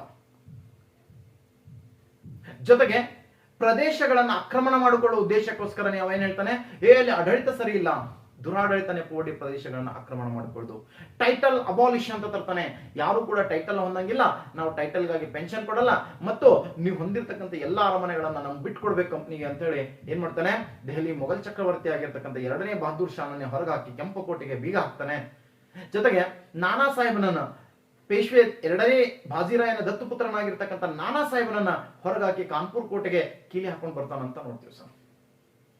ದತ್ತು ಮಕ್ಕಳಿಗೆ ಹಾಕಿಲ್ಲ ಅಂತ ಸೊ ಸತಾರಾ, ಝಾನ್ಸಿ ಈ ಪ್ರದೇಶಗಳಿಂದ ಏನ್ ಮಾಡ್ತಾನೆ, ಕೋಟೆಗಳೆಲ್ಲವನ್ನ ವಶಪಡಿಸ್ಕೊತಾನೆ ಅಂತ ನೋಡ್ತೀವಿ. ದುರಾಡಳಿತ ನೆಪವೊಡ್ಡಿ ಔದ್ನಲ್ಲಿ ಸೊ ಆ ನವಾಬನನ್ನು ಹೊರಗಾಕಿ ಏನ್ ಮಾಡ್ತಾನೆ, ಸೊ ಔದನ್ನ ಆಕ್ರಮಣ ಮಾಡ್ಕೋತಾನೆ ಅಂತ ನೋಡ್ತೀವಿ. ಹಿಂಗೆ ಇವನ ಕಾಲದಲ್ಲಿ ವಿಸ್ತೀರ್ಣವಾದ ನೀತಿ ಇತ್ತು. ಸಿಕ್ಕಾಪಟ್ಟೆ ಪ್ರದೇಶಗಳನ್ನ ವಿಸ್ತೀರ್ಣ ಮಾಡ್ಕೋತಾನೆ. 2ನೇ ಬರ್ಮಾ ಯುದ್ಧ ಮಾಡ್ತಾನೆ. ಸೊ ಮಧ್ಯ ಬರ್ಮಾವನ್ನ ಕೂಡ ವಶಪಡಿಸ್ಕೋತಾನೆ ಅಂತ ನೋಡ್ತೀವಿ. ಈ ಕಡೆ ಸೊ ಯಾರ ಕಡೆ ಅಂತ ಕೇಳಿದ್ರೆ ಸಿಖ್ಖರೊಂದಿಗೆ ಯುದ್ಧವನ್ನ ಮಾಡ್ತಾನೆ. 2ನೇ ಆಂಗ್ಲೋ ಸಿಖ್ ಯುದ್ಧ ಆಗತ್ತೆ. ದುಲೀಪ್ ಸಿಂಗ್ ನನಗೆ ಏನ್ ಮಾಡ್ತಾನೆ, ಹೆದರ್ಸಿ ಇಂಗ್ಲೆಂಡ್ ಓದ್ಲಕ್ ಹೋಗುನಿ ಅಂತ ಕಳಿಸಿ ಅವನ ಕೈಯಲ್ಲಿರ್ತಕ್ಕಂಥ ಕೊಹಿನೂರ್ ವಜ್ರನ ಇಸ್ಕೊಂಡು ರಾಣಿ ಖುಷಿ ಮಾಡ್ಲಕ್ಕ ವಿಕ್ಟೋರಿಯಾ ರಾಣಿ ಕಿರೀಟ ಮಾಡಿಸಿ ಕೊಟ್ಟು ಕಳಿಸ್ತಾನಂತ ನೋಡ್ತೀವಿ. ಹೀಗೆ ಡಾಲ್ಹೌಸಿ ಏನೆಲ್ಲ ಕೆಟ್ಟ ಕೆಲಸ ಮಾಡಿದಾನೋ ಸರ್, ಅವನನ್ನ ನಾವು ಭಾರತದ ಆಧುನಿಕ ಭಾರತ ಪಿತಾಮಹ ಅಂತ ಕರಿತೀವಿ sir. The father of modern India ಅಂತ ಕರಿತೀವಿ. ಯಾಕೆ ಸರ್ ಹಂಗೆ ಕರಿತೀವಿ ಅಂತ ಕೇಳಿದ್ರೆ, ಭಾರತ ದೇಶಕ್ಕೆ ಆಧುನಿಕ ಕಲ್ಪನೆಯನ್ನ ಕೊಟ್ಟೋದಂತ ವ್ಯಕ್ತಿ ಈತ ಅಂತ ನೋಡ್ತೀವಿ. ಭಾರತ ದೇಶದಲ್ಲಿ ಏನ್ ಆಧುನಿಕತೆ ಅಂತ ಕೇಳಿದ್ರೆ ರೈಲ್ವೆ ವ್ಯವಸ್ಥೆ ನೋಡ್ರಿ, ಮುಂಬೈ ಟು ಠಾಣಾ ಫಸ್ಟ್ ಓಡಿದೀವಿ ಒಂದು ಕಾಲದಲ್ಲಿ. ತಂತಿ ವ್ಯವಸ್ಥೆ ಫಸ್ಟ್ ಫೋನ್ಯಾಗ ಮಾತಾಡಿದ್ದ ಎಲ್ಲಿನಿಂದ, ಕೋಲ್ಕತ್ತಾ ಟು ಡೈಮಂಡ್ ಹಾರ್ಬರ್ ಅಂತ ನೋಡ್ತೀವಿ, ಬಂದರ್ವರೆಗೆ. ಸೊ ಫಸ್ಟ್ ತಂತಿ ವ್ಯವಸ್ಥೆ ಮಾಡಿಸ್ತಾನೆ. ಸೊ ಅಂಚೆ ವ್ಯವಸ್ಥೆಯನ್ನು ಸುಧಾರಣೆ ಮಾಡ್ತಾನೆ ಮತ್ತು ರಸ್ತೆ ವ್ಯವಸ್ಥೆಗಳನ್ನು ಸುಧಾರಣೆ ಮಾಡ್ತಾನೆ. National highway, state highway, district ಹೈವೇಗಳಂತಕ್ಕಂಥ ಹೈವೇಗಳ ನಿರ್ಮಾಣ ಮಾಡಿ ಅದನ್ನ ನೋಡ್ಕೊಳ್ಳಕ್ಕಂತ PWD ಅಂತಕ್ಕಂಥ ಒಂದು ಇಲಾಖೆಯನ್ನ ಕೂಡ ಈತ ಸ್ಟಾರ್ಟ್ ಮಾಡಿದ ಅಂತ ನೋಡ್ತೀವಿ ಸರ್. ಸರಿ, 1853 ಆಕ್ಟ್ ಏನದಲ್ಲ, ಇದನ್ನ ಮಿನಿ ಪಾರ್ಲಿಮೆಂಟರಿ ಆಕ್ಟ್ ಅಂತ ಕರಿತೀವಿ ಸರ್. ಇವತ್ತಿನ ಪಾರ್ಲಿಮೆಂಟ್ ನೋಡಿದಾಗ ಯಾವ ರೀತಿ ನಮಗೆ ಫೀಲ್ ಬರುತ್ತೋ ಸೊ ಅದೇ ರೀತಿಯಾಗಿರ್ತಕ್ಕಂಥ ಅವತ್ತ ಒಂದು ಸಿಸ್ಟಮ್ ಅನ್ನ ಇಂಟ್ರೊಡ್ಯೂಸ್ ಆಗುತ್ತೆ ಅಂತ ನೋಡ್ತೀವಿ. ಇದನ್ನ ಯಾವ್ದನ್ನ ಮಿನಿ ಪಾರ್ಲಿಮೆಂಟರಿ ಅಂತ ಕರಿತೀವಿ ಅಂತ ಕೇಳಿದ್ರೆ 1853 ಆಕ್ಟ್ ಅಂತ ನೋಡ್ತೀವಿ ಸರ್. ಬಟ್ ಡಾಲ್ಹೌಸಿ ಮಾಡಿರ್ತಕ್ಕಂಥ ಎಲ್ಲ ಕರ್ಮ ಕಾಂಡಗಳು ಏನಿತ್ತಲ್ಲ ಬ್ರಿಟಿಷರ್ದು ಸರ್, ಇನ್ನೇನು 1857 ವಾರ್ ನಡಿಬೇಕಿತ್ತು, ಇವನ್ ಮೇಲೆ ಬಹಳ ಜನ ಉರಿತಾ ಇದ್ರು. ಜಸ್ಟ್ ಅವ್ರಿಗೆ ಗೊತ್ತಾಯ್ತಾ, ನೀವು ವಾಪಸ್ ಬಾ ಅಂತ ಅವ್ನು ಕರ್ಸ್ಕೊಂಡ್ರು ಸರ್. ಡಾಲ್ಹೌಸಿ ನಾವು ವಾಪಸ್ ಕರ್ಸ್ಕೊತಾರೆ. ಇಲ್ಲಿ ಕ್ಯಾನಿಂಗ್ ಅನ್ನು ತರ್ತಾರೆ. ಆ ಉರಿಯೋ ಬೆಂಕಿಯಲ್ಲಿ ತುಪ್ಪ ಹಾಕಂತೆ ಈತ ಒಂದು ಕಾಯ್ದೆಯನ್ನು ಇಂಟ್ರೊಡ್ಯೂಸ್ ಮಾಡ್ಕೊಂಡ್ ಬರ್ತಾನೆ, ಜನರಲ್ ಸರ್ವಿಸ್ ಎಂಡೋಸ್ಮೆಂಟ್, ವಿದೇಶಿಯ ಕಡ್ಡಾಯ ಸೇವೆ ಅಂತಕ್ಕಂಥ ಒಂದು ಕಾಯ್ದೆಯನ್ನು ತಗೊಂಡು ಬರ್ತಾನೆ ಸರ್. ಯಾಕಂದ್ರೆ ಬರ್ಮಾ ಯುದ್ಧಕ್ಕೆ ಹೋಗು ಅಂದಾಗ ಅಥವಾ ವಿದೇಶಗಳಲ್ಲಿ ಯುದ್ಧಕ್ಕೋರಿ ಅಂತಂದಾಗ ಭಾರತೀಯರು, ಹಿಂದೂಗಳು ಸಮುದ್ರೋಲ್ಲಂಘನೆ ಮಾಡಕ್ ಹೆದರ್ತಿದ್ರು, ಬ್ರಾಹ್ಮಣರು ಸಮುದ್ರೋಲ್ಲಂಘನೆ ಮಾಡಕ್ ಹೆದರ್ತಾ ಇದ್ರು. ಸಮುದ್ರೋಲ್ಲಂಘನೆ ಮಾಡಿದ್ರೆ ನಾವು ಬ್ರಾಹ್ಮಣತ್ವ ಹಿಂದುತ್ವ ಕಳ್ಕೊತೀವಿ ಅಂತಿದ್ರು. ಅಂತದ್ರಾಗ ಇನ್ನೊಂದು ಇಂಟ್ರೊಡ್ಯೂಸ್ ಮಾಡ್ತಾನೆ, ಎನ್ಫೀಲ್ಡ್ ಗನ್ಗಳಂತ ನೋಡ್ತೀವಿ ಸರ್. ಅದಕ್ಕೆ ಬಾಯಿನಿಂದ ಮದ್ದು ಕಚ್ಚಿ ಹಿಂಗ್ ಹಾಕಿ ಹೊಡೆಯೋದಿತ್ತು ಸರ್. ಬಟ್ ಅದಕ್ಕೆ ಹಂದಿ ಮತ್ತು ಆಕಳ ಮಾಂಸವನ್ನು ಹಚ್ಚಿದ್ದಾರೆ ಅಂತ ಒಂದು ದೊಡ್ಡ ಗುಮಾನಿ ಇತ್ತ. ಸೊ ಅದರ ವಿರುದ್ಧ ಭಾರತ ದೇಶದಲ್ಲಿ ಮೊದಲ ಬಾರಿಗೆ 1857 ವಾರ್ ಸ್ಟಾರ್ಟ್ ಆಯ್ತು ಅಂತ ನೋಡ್ತೀವಿ. ಫಸ್ಟ್ ಏನದು ಎಲ್ಲಿ ಸ್ಟಾರ್ಟ್ ಆಗಿತ್ತು ಅಂತಂದ್ರೆ ಬಂಗಾಳದ ಕೋಲ್ಕತ್ತಾ ಸಮೀಪದಲ್ಲಿ ಇರ್ತಕ್ಕಂಥ ಬ್ಯಾರಕ್ಪುರ್ ಅಂತಕ್ಕಂಥ ಹಳ್ಳಿಯಲ್ಲಿ ಸ್ಟಾರ್ಟ್ ಆಯ್ತು. ನಂತರ ಮಿರತ್ತಲ್ಲಿ ಸ್ಫೋಟ ಆಯ್ತು. ಇಡೀ ದೇಶದಾದ್ಯಂತ ಉತ್ತರ ಭಾರತ ಸ್ಪ್ರೆಡ್ ಆಯ್ತು. ಭಾರತೀಯರನ್ನ ಮಟ್ಟ ಹಾಕಕ್ಕೆ ಅವರು ವಿಜಯಶಾಲಿಗಳಾದ್ರು ಅಂತ ನೋಡ್ತೀವಿ. ಸೊ ಹಾಗಾಗಿ ಇಲ್ಲಿ ಬ್ರಿಟನ್ ಪಾರ್ಲಿಮೆಂಟ್ ಅರ್ಥಕೊಂತ, ಓಹೋ ಕಂಪನಿ ಮೇಲೆ ಬಹಳ ಸಿಟ್ಟಿಗೆದ್ದಾರ ಅಂತ. ಅವಾಗ ಕ್ಯಾನಿಂಗ್ ಮೂಲಕ ರಾಣಿ ವಿಕ್ಟೋರಿಯಾ ಏನ್ ಮಾಡ್ತಾಳೆ, ಸೊ ಒಂದು ಆದೇಶವನ್ನು ಹೊರಡಿಸ್ತಾಳೆ. ಅದನ್ನ ನಾವು ಪ್ರೊಕ್ಲಮೇಷನ್ ಆಫ್ ಇಂಡಿಯಾ ಅಂತ ಕರಿತೀವಿ. So proclamation of Rani Victoria ಅಂತ ಕರಿತೀವಿ, ಅಥವಾ ಸರ್ ಇದನ್ನ ಇಂಡಿಯನ್ ಮ್ಯಾಗ್ನಾ ಕಾರ್ಟಾ ಅಂತ ಕೂಡ ಕರಿತೀವಿ ಸರ್. ಭಾರತೀಯ ಸರ್ ಮ್ಯಾಗ್ನಾ ಕಾರ್ಟಾ ಅಂತ ಕರಿತೀವಿ. ಆ ರಾಣಿ ವಿಕ್ಟೋರಿಯಾಳ ಸೊ ಏನ್ ಮಾಡ್ತಾಳೆ, ಆ ಘೋಷಣೆಯನ್ನ ಅಲಹಾಬಾದ್ ಅಲ್ಲಿ ನಿಂತು November 1, 1858 ಕ್ಯಾನಿಂಗ್ ಓದಿ ಹೇಳ್ತಾನೆ. ಅವಾಗ ಅವಳು ಹೇಳಿರ್ತಾಳೆ ಅದರಲ್ಲಿ, ಸರ್ ಭಾರತೀಯರು ಅತೃಪ್ತಗೊಂಡಿರಿ ಎಂದು ಗೊತ್ತಾಗಿದೆ. ನೋಡ್ರಿ, ಅತೃಪ್ತಗೊಂಡಿರಿ ಎಂದು ಗೊತ್ತಾಗಿದೆ. ಸೊ ಅದಕ್ಕೋಸ್ಕರ ನಾನು ಏನ್ ಮಾಡ್ತೀನಿ ಅಂತ ಕೇಳಿದ್ರೆ, ಸರ್ ಇಲ್ಲಿ ಕಂಪನಿ ಆಡಳಿತವನ್ನು ತೆಗೆದಾಕಿ ನೇರವಾಗಿ ನಂದೇ ಆಡಳಿತವನ್ನು ಮಾಡ್ತೀನಿ. ಇನ್ ಮುಂದೆ ಭಾರತದಲ್ಲಿ ಸರ್ ಇಂಗ್ಲೆಂಡ್ ಮಾದರಿ ಆಡಳಿತ ನಡೆಯುತ್ತೆ. ಇನ್ ಮುಂದೆ ಭಾರತೀಯರೆಲ್ಲರಿಗೂ ಕೂಡ ಸರ್ಕಾರಿ ಸೇವೆಗಳಲ್ಲಿ ಸೌಲಭ್ಯಗಳು ಸಿಗ್ತವೆ. ನಿಮ್ಮ ಅತೃಪ್ತಿಗೆ ಕಾರಣವಾಗಿರ್ತಕ್ಕಂಥ ಎಲ್ಲ ಅಂಶಗಳನ್ನ ನಾನು ತಿದ್ದುಪಡಿಯನ್ನು ಮಾಡ್ತೀನಿ ಅಂತ ಭರವಸೆಯನ್ನು ಕೊಟ್ಟು ರಾಣಿ ವಿಕ್ಟೋರಿಯಾ ಈ ಕಾಯ್ದೆಯನ್ನ ಜಾರಿ ತಂದಿರ್ತಾರೆ. ಯಾವಾಗ ರಾಣಿ ವಿಕ್ಟೋರಿಯಾ ಪ್ರೊಕ್ಲಮೇಷನ್ ಆಯ್ತೋ 1858 ಆವಾಗಿಂದ ಸೊ ನೇರವಾಗಿ ಭಾರತ ದೇಶವನ್ನ ಆಡಳಿತ ಮಾಡಕತ್ತವರು ಅಲ್ಲಿ ಮೇಲೆ ರಾಣಿ, ಅವಳ ಕೆಳಗೆ ಒಬ್ಬ ಸೊ ಮಂತ್ರಿ, ಅವ್ರ ಕೆಳಗೆ ಒಬ್ಬ ಸೆಕ್ರೆಟರಿ, ಅವ್ರ ಕೆಳಗೆ ಒಬ್ಬ ವೈಸರಾಯ. ಭಾರತದ ಆಡಳಿತ ಎಲ್ಲ ವೈಸರಾಯನ ಕೈಗೆ ಒತ್ತು ಅಂತ ನೋಡ್ತೀವಿ ಸರ್. ಅವಾಗ ರಾಣಿ ವಿಕ್ಟೋರಿಯಾ ನೀಡಿರ್ತಕ್ಕಂಥ ತನ್ನೆಲ್ಲ ಭರವಸೆಗಳನ್ನು ಈಡೇರಿಸುವ ಉದ್ದೇಶಕ್ಕೋಸ್ಕರ ಏನ್ ಮಾಡ್ತಾಳೆ, 1861 ಇಂಡಿಯನ್ ಕೌನ್ಸಿಲ್ ಆಕ್ಟ್ ಅಂತ ಕರಿತೀವಿ ಸರ್. 1861 ಇಂಡಿಯನ್ ಕೌನ್ಸಿಲ್ ಆಕ್ಟ್ ಅಂತಕ್ಕಂಥ ಇಂಟ್ರೊಡ್ಯೂಸ್ ಆಗುತ್ತೆ. ಸೊ ಆ ಆಕ್ಟ್ ಅಲ್ಲಿ ಪ್ರಥಮ ಬಾರಿಗೆ ಸೊ ಬ್ರಿಟಿಷರು ಅಧಿಕಾರ ವಿಕೇಂದ್ರೀಕರಣ ಕಾನ್ಸೆಪ್ಟ್ ಅನ್ನ ಇಂಟ್ರೊಡ್ಯೂಸ್ ಮಾಡ್ತಾರೆ. ಅಂದ್ರೆ ನಿಮ್ಗೆ ಗೊತ್ತಿರಲಿ, ಅಧಿಕಾರ ವಿಕೇಂದ್ರೀಕರಣ ಪೋರ್ಟ್ಫೋಲಿಯೋ ಸಿಸ್ಟಮ್ ಅನ್ನ ಇಂಟ್ರೊಡ್ಯೂಸ್ ಮಾಡ್ತಾರೆ ಅಂತ ನೋಡ್ತೀವಿ in this act. First time ಒಬ್ಬನ ಕೈಯಲ್ಲಿ ಅಧಿಕಾರವನ್ನು ಇರ್ತಕ್ಕಂಥದನ್ನ ತಡೆದು ಸೊ ಮಂತ್ರಿಮಂಡಲ ವ್ಯವಸ್ಥೆ, ಪೋರ್ಟ್ಫೋಲಿಯೋ ಸಿಸ್ಟಮ್ ಅಂದ್ರೆ ಮಂತ್ರಿಮಂಡಲ ವ್ಯವಸ್ಥೆ, ಮಂತ್ರಿಮಂಡಲ ವ್ಯವಸ್ಥೆಯನ್ನು ಜಾರಿಗೆ ತಂದ್ರು. ಜೊತೆಗೆ ಪ್ರಾವಿನ್ಸ್ಗಳಲ್ಲೂ ಮತ್ತು ಸೊ ಸೆಂಟ್ರಲ್ ಅಲ್ಲಿ ಎರಡೂ ಕಡೆನೂ ಕೂಡ ಭಾರತೀಯರು ಈ ಒಂದು ಕೌನ್ಸಿಲ್ ಬೋರ್ಡ್ ಏನಿತ್ತು ನೋಡ್ರಿ, ಅವ್ರಿಗೆ ಲಾ ಪಾಸ್ ಮಾಡ್ಲಿಕ್ಕೆ ಅವ್ರದೊಂದು ಪಾರ್ಲಿಮೆಂಟರಿ ಸಿಸ್ಟಮ್ ಇಟ್ಕೊಂಡಿದ್ರು. ಆ ಪಾರ್ಲಿಮೆಂಟರಿ ಸಿಸ್ಟಮ್ ಅಲ್ಲಿ ಯಾವೊಬ್ಬ ಭಾರತೀಯರಿಗೂ ಅವಕಾಶ ಇರಲಿಲ್ಲ ಸರ್. ಅವಾಗ ಪ್ರಪ್ರಥಮ ಬಾರಿಗೆ ನಾಮಿನೇಟೆಡ್ ಮೂಲಕ, ಚುನಾವಣೆ ಮೂಲಕ ಅಲ್ಲ, ಎಲೆಕ್ಟೆಡ್ ಅಲ್ಲ, ನಾಮಿನೇಷನ್ ಮೂಲಕ ಭಾರತೀಯರನ್ನ ಆಯ್ಕೆ ಮಾಡಿತು ಅಂತ ನೋಡ್ತೀವಿ. ಮೊದಲ ಬಾರಿಗೆ ಆಯ್ಕೆ ಮಾಡಕ್ ಅವಕಾಶ ಕೊಡ್ತಾರೆ 1861 ಕೌನ್ಸಿಲ್ ಆಕ್ಟ್ ಅಲ್ಲಿ ಅಂತ ನೋಡ್ತೀವಿ. ಆದ್ರೆ ಅವ್ರಿಗೆ ಯಾವ ರೈಟ್ಸ್ ಕೊಟ್ಟಿಲ್ಲ ಸರ್. ಏನು ಸರ್, ನಾಮಿನೇಷನ್ ಮೂಲಕ ಆಯ್ಕೆ ಮಾಡ್ಕೊಂಡಾಗ ಅವ್ರಿಗೆ ಮತದಾನದ ಹಕ್ಕನ್ನ ಕೊಡ್ಲಿಲ್ಲ ಸರ್, ಬಜೆಟ್ ಅನ್ನ ಕುರಿತು ಚರ್ಚೆ ಮಾಡೋ ಹಕ್ಕನ್ನ ಕೊಡ್ಲಿಲ್ಲ, ಕ್ವಶನ್ ಕೇಳೋ ಹಕ್ಕಿಲ್ಲ. ಸೋಮ ಅವ್ರು ಏನ್ ಹೇಳ್ತಾರ ಅಟ್ ನೋಡ್ಕೊತ ಕೂತ್ ಬಿಡ್ಬೇಕು. ಅವ್ರು ಏನ್ ಮಾತಾಡ್ತಾರ ಏನಿಲ್ಲ ಎಂತು ಸರ್, ಏನಾರ ಸಜೆಷನ್ ಕೇಳಿದ್ರಂದ್ರ ಹಾ ಇದು ಓಕೆ ಮುಗಿತು. ಪವರ್ಲೆಸ್. ಸುಮ್ನೆ ತಂದ್ ಬೇಕಂದವರಿಗೆ ಅದು ನಾಮಿನೇಷನ್ ಅಂತ, ತಮ್ಮ ಬೇಕಂದವರಿಗೆ ತಂದು ಕುಂದಿಸ್ಕೋತಾರ ಸರ್. ಇದು ಭಾರತೀಯರಿಗೆ ಇಷ್ಟ ಆಗಲಿಲ್ಲ ಸರ್. ಇನ್ನೂ ಹೆಚ್ಚಿನ ಡಿಮ್ಯಾಂಡ್ಸ್ ಗಳನ್ನ ಇಡ್ಲಾಕತ್ರು. ಅವಾಗ ಏನಾಯ್ತು ಅಂತ ಕೇಳಿದ್ರೆ ಸೊ ಇನ್ನೊಂದು ಆಕ್ಟ್ ಬರುತ್ತೆ, 1892 ಆಕ್ಟ್ ಅಂತ ಬರುತ್ತೆ. 1892 ಸೊ ಇಂಡಿಯನ್ ಕೌನ್ಸಿಲ್ ಆಕ್ಟ್ ಅಂತ ಬರುತ್ತೆ. ಸೊ ಈ ಇಂಡಿಯನ್ ಕೌನ್ಸಿಲ್ ಆಕ್ಟ್ ಅಲ್ಲಿ ಏನ್ ಹೇಳಿತು ಅಂತ ಕೇಳಿದ್ರೆ ಸೊ ಭಾರತೀಯರನ್ನ ಹೆಚ್ಚಿನ ಸಂಖ್ಯೆಯಲ್ಲಿ ನಾಮಿನೇಷನ್ ಮಾಡ್ಕೊಳಕ್ ಅವಕಾಶ ಮಾಡಿಕೊಟ್ರು ಸರ್. ಇವಾಗ ಕಡಿಮೆ ಇದ್ರು ಅವಾಗ ಹೆಚ್ಚು ಬಂದ್ರು. ಮತ್ ಸದಸ್ಯರ ಕೌನ್ಸಿಲ್ ಸದಸ್ಯರ ಸಂಖ್ಯೆಯನ್ನು ಕೂಡ ಹೆಚ್ಚು ಮಾಡ್ತಾರೆ. ಜೊತೆಗೆ ಪ್ರಾವಿನ್ಸ್ ಗಳಲ್ಲೂ ಕೂಡ ಹೆಚ್ಚು ಮಾಡ್ಕೊಳಕ್ ಅವಕಾಶ ಕೊಟ್ಟರು ಸರ್. ಆದರೆ ಒಂದು ಒಳ್ಳೆ ಮೂಮೆಂಟ್ ಅಂದ್ರೆ ಈ ಹಂತದಲ್ಲಿ ಒಂದು ಒಳ್ಳೆ ಮೂಮೆಂಟ್ ಅಂತಂದ್ರೆ 1892 ಕಥೆ ಹೇಳ್ತಾ ಇದ್ದೀನಿ. ಒಂದು ಒಳ್ಳೆ ಮೂಮೆಂಟ್ ಅಂತಂದ್ರೆ ಈ ಕಾಯ್ದೆಯಲ್ಲಿ ಮೊದಲ ಬಾರಿಗೆ ಭಾರತೀಯ ಏನ್ ನಾಮಿನೇಷನ್ ಆಗಿರ್ತಕ್ಕಂಥ ವ್ಯಕ್ತಿಗಳು ಇರ್ತಾರ್ರಿ ಅವ್ರಿಗೆ ಬಜೆಟ್ ಮೇಲೆ ಕ್ವಶನ್ ಮಾಡುವಂತ ಅಧಿಕಾರ ಕೊಟ್ಟರು ಮತ್ತು ಡಿಸ್ಕಷನ್ ಮಾಡುವಂತ ಪವರ್ಸ್ ಕೊಡ್ತಾರೆ ಅಂತ ನೋಡ್ತೀವಿ. ಆದ್ರೆ ಎಲೆಕ್ಟೆಡ್ ಮೆಂಬರ್ಸ್ ಅಲ್ಲವಾದ್ದರಿಂದ ಇವ್ರಿಗೆ ಸೊ ಅಲ್ಲಿ ಏನಾರ ಬಿಲ್ ಪಾಸ್ ಆಗಬೇಕಾದಾಗ ಅವ್ರಿಗೆ ಮತದಾನದ ಹಕ್ಕನ್ನ ನೀಡಲಿಲ್ಲ. ಜೊತೆಗೆ ಕ್ವಶನ್ ಕೇಳಬಹುದು ಮತ್ತು ಅದ್ರ ಬಗ್ಗೆ ಡಿಸ್ಕಷನ್ ಮಾಡಕ್ ಅವಕಾಶ ಕೊಟ್ಟಿದ್ರು ಅಂತ ನೋಡ್ತೀವಿ ಸರ್. ಈ ಕಡೆ ಈ ಹಂತ ನಡೀತಾ ಇದ್ರೆ ಸೊ ಭಾರತದ ಸ್ವಾತಂತ್ರ್ಯದ ಯಾವ ಒಂದು ಹಂತಗಳು ನಡೆದಿತ್ತು ಇಲ್ಲಿ ಅಂತ ಕೇಳಿದ್ರೆ 1885 ಅಲ್ಲಿ ಭಾರತ ದೇಶದಲ್ಲಿ ಏನಾಗಿತ್ತು ಅಂತ ಕೇಳಿದ್ರೆ INC ಎಸ್ಟಾಬ್ಲಿಷ್ಮೆಂಟ್ ಆಗಿತ್ತು ಅಂತ ನಿಮ್ಗೆ ಗೊತ್ತಿದೆ. ಎಒ ಹ್ಯೂಮ್ ರವರು ಸಿಮ್ಲಾದಲ್ಲಿ ಏನ್ ಮಾಡ್ತಾರೆ, INU ಅನ್ನ ಇಂಟ್ರೊಡ್ಯೂಸ್ ಮಾಡಿರ್ತಾರೆ, ಇಂಡಿಯನ್ ನ್ಯಾಷನಲ್ ಯೂನಿಯನ್ ಅನ್ನ ಕಟ್ಟಿರ್ತಾರೆ. ಅದನ್ನ ಫಸ್ಟ್ ಸೆಷನ್ ಅನ್ನ ಎಲ್ಲಿ ಇಟ್ಕೋತಾರೆ ಅಂತ ಕೇಳಿದ್ರೆ ಸೊ ಪೂನಾ ಅಂತ ಹೇಳಿರ್ತಾರೆ. ಬಟ್ ಪ್ಲೇಗ್ ರೋಗ ಬಂದಿದ್ರಿಂದ ಮುಂಬೈಗೆ ವರ್ಗಾವಣೆ ಆಗುತ್ತೆ. WC ಬ್ಯಾನರ್ಜಿ ಅವರ ಅಧ್ಯಕ್ಷತೆಯಲ್ಲಿ ಮೊದಲ ಬಾರಿಗೆ 1885 ದಲ್ಲಿ ನೋಡ್ರಿ 1885 ಅಲ್ಲಿ ಮೊದಲ ಬಾರಿಗೆ INC ಎಸ್ಟಾಬ್ಲಿಷ್ಮೆಂಟ್ ಆಯ್ತು ಅಂತ ನೋಡ್ತೀವಿ. ಬಟ್ ಇದು ಉದ್ದೇಶನೇ ಬೇರೆ ಇತ್ತು. ಎಒ ಹ್ಯೂಮನ್ ಉದ್ದೇಶನ ಬೇರೆ ಇತ್ತು. ಸೊ ತನ್ನ ಅಳಿಯನಾದ ಡಫ್ರಿನ್ ಸೇವ್ ಮಾಡೋದು ಅಥವಾ ಇಂಗ್ಲೆಂಡ್ ಸರ್ಕಾರವನ್ನ ಸೇವ್ ಮಾಡೋದು. ಅದಕ್ಕೆ ಇದನ್ನ ಸೇಫ್ಟಿ ವ್ಯಾಲ್ಯೂ ಥಿಯರಿ ಮೂಲಕ ಸ್ಟಾರ್ಟ್ ಆಯ್ತು ಅಂತ ಹೇಳ್ತೀವಿ. ಅವರ ಆಡಳಿತವನ್ನು ರಕ್ಷಣೆ ಮಾಡ್ಕೊಳ್ಳೋಕೆ ಇದು ಸ್ಟಾರ್ಟ್ ಆಯ್ತು. ಆದರೂ ಕೂಡ ಇದ್ರ ಹೆಸರು ಏನದಲ್ರಿ, INU ಅಂತಕ್ಕಂಥದ್ದು INC ಅಂತ ಮಾಡಿ ಅಂತ ಹೇಳಿದ್ದ. ಯಾಕಂದ್ರೆ INC ಅಂದ್ರೆ ಗೊತ್ತಿಲ್ಲ ನಿಮ್ಗೆ. ಸೊ ಬ್ರಿಟಿಷರನ್ನ ಅಮೆರಿಕಾದವರು ಹೊಡೆದು ಹಾಕಿದ್ದೆ ಕಾಂಗ್ರೆಸ್ ಅಂತಕ್ಕಂಥ ಒಂದು ಪಕ್ಷವನ್ನ ಕಟ್ಟಿ ಜಾರ್ಜ್ ವಾಷಿಂಗ್ಟನ್ ಅಂತಕ್ಕಂಥವ್ರು ಕಾರ್ನ್ವಾಲಿಸ್ನ ವಿರುದ್ಧ ಯುದ್ಧವನ್ನ ಮಾಡಿ ಗೆದ್ದು ಅಲ್ಲಿ ಅವರು ಸ್ವತಂತ್ರವನ್ನ ಘೋಷಣೆ ಮಾಡ್ಕೊಂಡಿರ್ತಾರೆ. ಅದಕ್ಕೆ ಇವಾಗ ಈ ಸೆಷನ್ ಅಲ್ಲಿ ದಾದಾಬಾಯಿ ನವರೋಜಿ ಅವರು ಒಂದು ಕಾರ್ಡ್ ಪ್ಲೇ ಮಾಡ್ತಾರೆ. ಏನಂತಂದ್ರೆ ಸೊ WC ಬ್ಯಾನರ್ಜಿ ಅವ್ರಿಗೆ ಹೇಳ್ತಾರೆ ಈ ಹೆಸರನ್ನ ಚೇಂಜ್ ಮಾಡಿ, INU ಅಂತಕ್ಕಂಥ ಸರಿ ಇಲ್ಲ, INC ಅಂತ ಮಾಡಿ ಸಜೆಷನ್ ಕೊಡ್ತಾರೆ. ಗೋಕುಲ್ದಾಸ್ ತೇಜ್ಪಾಲ್ ಸಂಸ್ಕೃತ ಕಾಲೇಜ್ನಲ್ಲಿ ಒಂದು ಸರ್ ಐಡಿಯಾನ ಕೊಡ್ತಾರೆ. ಏನಂತ ಕೇಳಿದ್ರೆ INC ಅನ್ನ ಮಾಡಿ ಅಂತ. ಅವಾಗ ಅದರ ಹೆಸರನ್ನ ರಿನೇಮ್ ಮಾಡಲಾಕಾಯ್ತು INC ಅಂತ, ಇಂಡಿಯನ್ ನ್ಯಾಷನಲ್ ಕಾಂಗ್ರೆಸ್ ಎಸ್ಟಾಬ್ಲಿಷ್ಮೆಂಟ್ ಅಂತ ನೋಡ್ತೀವಿ ಸರ್.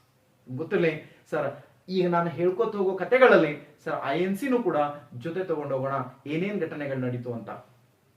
ಆಕ್ಚುಲಿ ಇದು ಸೊ ಬ್ರಿಟಿಷರ ಸರ್ಕಾರವನ್ನು ರಕ್ಷಣೆ ಮಾಡಕ್ಕೆ ಸ್ಟಾರ್ಟ್ ಆಗಿತ್ತು ಎಒ ಹ್ಯೂಮ್ ನಿಂದ ರಿಟೈರ್ಡ್ ICS ಅಧಿಕಾರಿ ಸಹಿತ ಇವನಿಂದ ಸ್ಟಾರ್ಟ್ ಆಗಿತ್ತು ಸಿಮ್ಲಾದಲ್ಲಿ ಅಂತ ನೋಡ್ತೀವಿ. ಬಟ್ ಆದ್ರೆ ನಂತರ ಭಾರತೀಯರಿಗೆ ಯಾವ ರೀತಿ ಇದು ಅನುಕೂಲವನ್ನು ಮಾಡಿಕೊಟ್ಟು ಹೋಯ್ತು ಅಂತ ನಾವು ನೋಡ್ಕೊತ ಹೋಗ್ಬೇಕಾಗತ್ತೆ. ಸೊ INC ಡೆವಲಪ್ಮೆಂಟೇಷನ್ ನಾವು ನೋಡ್ಕೊತ ಬರೋಣ ಸೈಮಲ್ ಟೈಮ್. ಸೊ ಒಂದನೇ ಕಾಂಗ್ರೆಸ್ ಸೆಷನ್ ಇಲ್ಲಿ ನಡೆದ್ರೆ, ಸೊ ಎರಡನೇದ ಕೋಲ್ಕತ್ತಾದಲ್ಲಿ ನಡೆಯುತ್ತೆ. ದಾದಾಬಾಯಿ ನವರೋಜಿ ಅವರೇ ಅಧ್ಯಕ್ಷರು ಆಗ್ತಾರೆ. ಅಲ್ಲಿ ಸಾಕಷ್ಟು ಡಿಸಿಷನ್ ಗಳನ್ನ ತಗೊಳಕಾಗತ್ತೆ ಮತ್ತು ಇದು ಹ್ಯೂಜ್ ದೊಡ್ಡದಾಗಿ ಬೆಳೀತಾ ಹೋಗುತ್ತೆ ಅಂತ ನೋಡ್ತೀವಿ. INC 1887 ಅಲ್ಲಿ ಅಂತ ನೋಡ್ತೀವಿ ಮಡ್ರಾಸ್ ಅಲ್ಲಿ ನಡೆಯುತ್ತೆ. ಮುಸ್ಲಿಂ ವ್ಯಕ್ತಿ ಒಬ್ಬ ಮೊದಲ ಬಾರಿಗೆ ಅಧ್ಯಕ್ಷನಾಗುತ್ತಾನೆ, ಬದ್ರುದ್ದೀನ್ ಟ್ಯಾಬ್ಸಿ. ಸೊ ಅಧ್ಯಕ್ಷನಾಗುವ ಮೂಲಕ ಇದು ಮೈನಾರಿಟಿಗಳನ್ನು ಕೂಡ ತಗೊಂಡೋಗುವಂತ ಒಂದು ಸಂಸ್ಥೆ ಆಗತ್ತೆ INC ಅಂತ ನೋಡ್ತೀವಿ. ನಂತರ 1888 ಅಲ್ಲಿ ಸರ್ ಅಲಹಾಬಾದ್ ಅಲ್ಲಿ ನಡೆಯುತ್ತೆ. ಜಾರ್ಜ್ ಯೋಲೆ ಅಂತಕ್ಕಂಥ ಸೊ ಒಬ್ಬ ಫಾರಿನ್ ವ್ಯಕ್ತಿ ಅಥವಾ ಬ್ರಿಟಿಷ್ ವ್ಯಕ್ತಿ ಏನಾಗ್ತಾನೆ ಇದಕ್ಕೆ ಅಧ್ಯಕ್ಷನಾಗ್ತಾನೆ ಅಂತ ನೋಡ್ತೀವಿ. ಹೀಗೆ ಈ ಕಾಂಗ್ರೆಸ್ ಪಕ್ಷ ಬೆಳ್ಕೋತ ನಡೆದಿರುತ್ತೆ ಅಂತ ನೋಡ್ತೀವಿ ಸರ್. ಇಯರ್ 1896 ಅಲ್ಲಿ ಒಂದು ಕಾಂಗ್ರೆಸ್ ಸೆಷನ್ ನಡೆಯುತ್ತೆ. ರಹಮತ್ ಸಹಾನಿ ಅಂತಕ್ಕಂಥವ್ರು ಇದರ ಅಧ್ಯಕ್ಷತೆ ವಹಿಸ್ಕೊಂಡಿರ್ತಾರೆ ಕೋಲ್ಕತ್ತಾ ಸೆಷನ್ ನಲ್ಲಿ. ಇದು ಕೋಲ್ಕತ್ತಾದಲ್ಲಿ ನಡೆಯುತ್ತೆ. ಬಟ್ ಈ ಸೆಷನ್ ನಲ್ಲಿ ಮೊದಲ ಬಾರಿಗೆ ಒಂದೇ ಮಾತರಂ ಗೀತೆಯನ್ನು ಹಾಡಲಾಯಿತು. ಮೊದಲ ಬಾರಿಗೆ ಏನ್ ಮಾಡ್ತಾರೆ, ಒಂದೇ ಮಾತರಂ ಗೀತೆಯನ್ನು ಹಾಡಲಾಯಿತು ಅಂತ ನೋಡ್ತೀವಿ ಸರ್. ಇಲ್ಲಿ ಸ್ಟಾರ್ಟ್ ಆಯ್ತು ನೋಡಿ ಸರ್, ದೇಶಾಭಿಮಾನ ಹುಟ್ಟತಕ್ಕಂತ ಸಾಕಷ್ಟು ಗೀತೆಗಳು ಬರಾಕತ್ತು, ದೇಶಾಭಿಮಾನ ಹುಟ್ಟಿಸ್ತಕ್ಕಂತ ಪತ್ರಿಕೆಗಳು ಬರಾಕತ್ತು, ದೇಶಾಭಿಮಾನ ಹುಟ್ಟತಕ್ಕಂತ ಸರ್ ಈ ಗೀತೆಗಳು, ಜರ್ನಲ್ಸ್ ಜೊತೆಗೆ ದೇಶಾಭಿಮಾನ ಹುಟ್ಟಿಸ್ತಕ್ಕಂಥ ಸಂಘಟನೆಗಳು ಸ್ಟಾರ್ಟ್ ಆದವು ಅಂತ ನೋಡ್ತೀವಿ. ಅದರ ಒಂದನೇ ಹಂತ ಅಂತ ನಾವು ಕರಿಬಹುದು ಸರ್, ಇದು ಒಂದೇ ಮಾತರಂ ಗೀತೆ. ನಿಮ್ಗೆ ಗೊತ್ತಿರಲಿ, ಭಾರತದ ಆಡಳಿತವನ್ನ ಸೊ ಅಥವಾ ಹೋರಾಟದ ಹಂತಗಳನ್ನ ನಾವು ನೋಡ್ಕೊತ ಬರ್ತೀವಿ. ಸೊ ಒಂದೇದು 1885 ನಿಂದ ಹಿಡಿದ 1905 ವರೆಗೂ ಮಾಡರೇಟ್ ಫೇಸ್ ಅಂತ ಕರಿತೀವಿ ಸರ್, ಮಂದಗಾಮಿಗಳ ಯುಗ ಅಂತ ಕರಿತೀವಿ.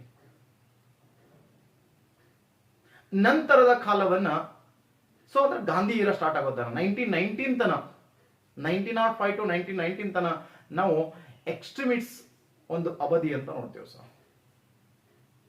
ನಂತರ ಗಾಂಧಿ ಇರ ಸ್ಟಾರ್ಟ್ ಆಗುತ್ತೆ. ಸೊ 1919 ನಿಂದ ಹಿಡಿದು 1947 ತನ. ಬಟ್ ಈ ಮಾಡರೇಟ್ಸ್ ಒಂದು ಕಾನ್ಸೆಪ್ಟ್ ಇತ್ತಲ್ರೆ, ಮಂದಗಾಮಿಗಳ ಒಂದು ಕಾನ್ಸೆಪ್ಟ್ ಇತ್ತಲ್ಲ, ಇವರು 3P ಪಾಲಿಸಿಯನ್ನ ಏನ್ ಮಾಡಿಕೊಂಡಿದ್ರು, ಇಂಟ್ರೊಡ್ಯೂಸ್ ಮಾಡ್ಕೊಂಡಿದ್ರು. ಒಂದೇದು ಪ್ರೇಯರ್ ಮಾಡೋದು. ಬ್ರಿಟಿಷರ್ ಮುಂದೆ ಹೋಗಿ ನಾವು ಬೇಡ್ಕೋತೀವಿ, ಇದನ್ನ ಮಾಡ್ರಿ, ಇದನ್ನ ಬದಲಾವಣೆ ಮಾಡಿ, ಹಂಗ್ ಮಾಡಿ ಹಿಂಗ್ ಮಾಡಿ ಅಂತ ಹೇಳೋದು. ಮಾಡಿಲ್ಲ, ಒಂದು ಪೆಟಿಷನ್ ಹೋಗಿ ಪೆಟಿಷನ್ ಹಾಕೋ ಸರ್. ಎರಡನೇದ 3P ಪಾಲಿಸಿ ಅಂತ ಹೇಳ್ತೀವಿ ಸರ್ ಇದಕ್ಕೆ. ಒಂದೇದ ಪ್ರೇಯರ್ ಮಾಡೋದು, ಎರಡನೇದು ಪೆಟಿಷನ್ ಹಾಕೋದು, ಮೂರನೇದು ಪ್ರೊಟೆಸ್ಟ್ ಮಾಡೋದು, ಹೋರಾಟ ಮಾಡೋದು. ಅದು ಹೆಂಗ, ಶಾಂತಿಯುತವಾಗಿ ಹೋರಾಟ ಮಾಡೋದು. ಸೊ ಈ ಹಂತಗಳಲ್ಲಿ ಸೊ ಅವರು ನಂಬಿಕೆ ಇಟ್ಟಿರ್ತಾರ 3P ಮೇಲೆ. ಇವರು ಸಾಕಷ್ಟು ಕೆಲವೊಂದಿಷ್ಟು ಡೆವಲಪ್ಮೆಂಟೇಷನ್ ಅನ್ನ ಮಾಡ್ಕೋತಾರ, ಹೋರಾಟ ಮಾಡಿ ಇಲ್ಲ ಅಂತನಲ್ಲ. ಆದ್ರೆ ಇದಕ್ಕೆ ಎಕ್ಸ್ಟ್ರೀಮಿಟ್ಸ್ ಗಳದು ಏನಿತ್ತಲ್ಲ ಸರ್ ಹವಾ, ಅವ್ರದ್ದೊಂದು ಬೇರೆನೆ ಸರ್. ಲಾಲಾ, ಭಾಲಾ, ಪಾಲ, ಅರವಿಂದ ಘೋಷ್ ಇವ್ರದೊಂದು ಬೇರೆನೆ. ಈ ಕಡೆ GK ಗೋಖಲೆನ್ ಬಣ ಇದೊಂದು ಬೇರೆನೆ ಸರ್. ಇಲ್ಲಿ ಎಕ್ಸ್ಟ್ರೀಮಿಟ್ಸ್ ಗಳು ಏನ್ ಹೇಳ್ತಿದ್ರು ಅಂತ ಕೇಳಿದ್ರೆ,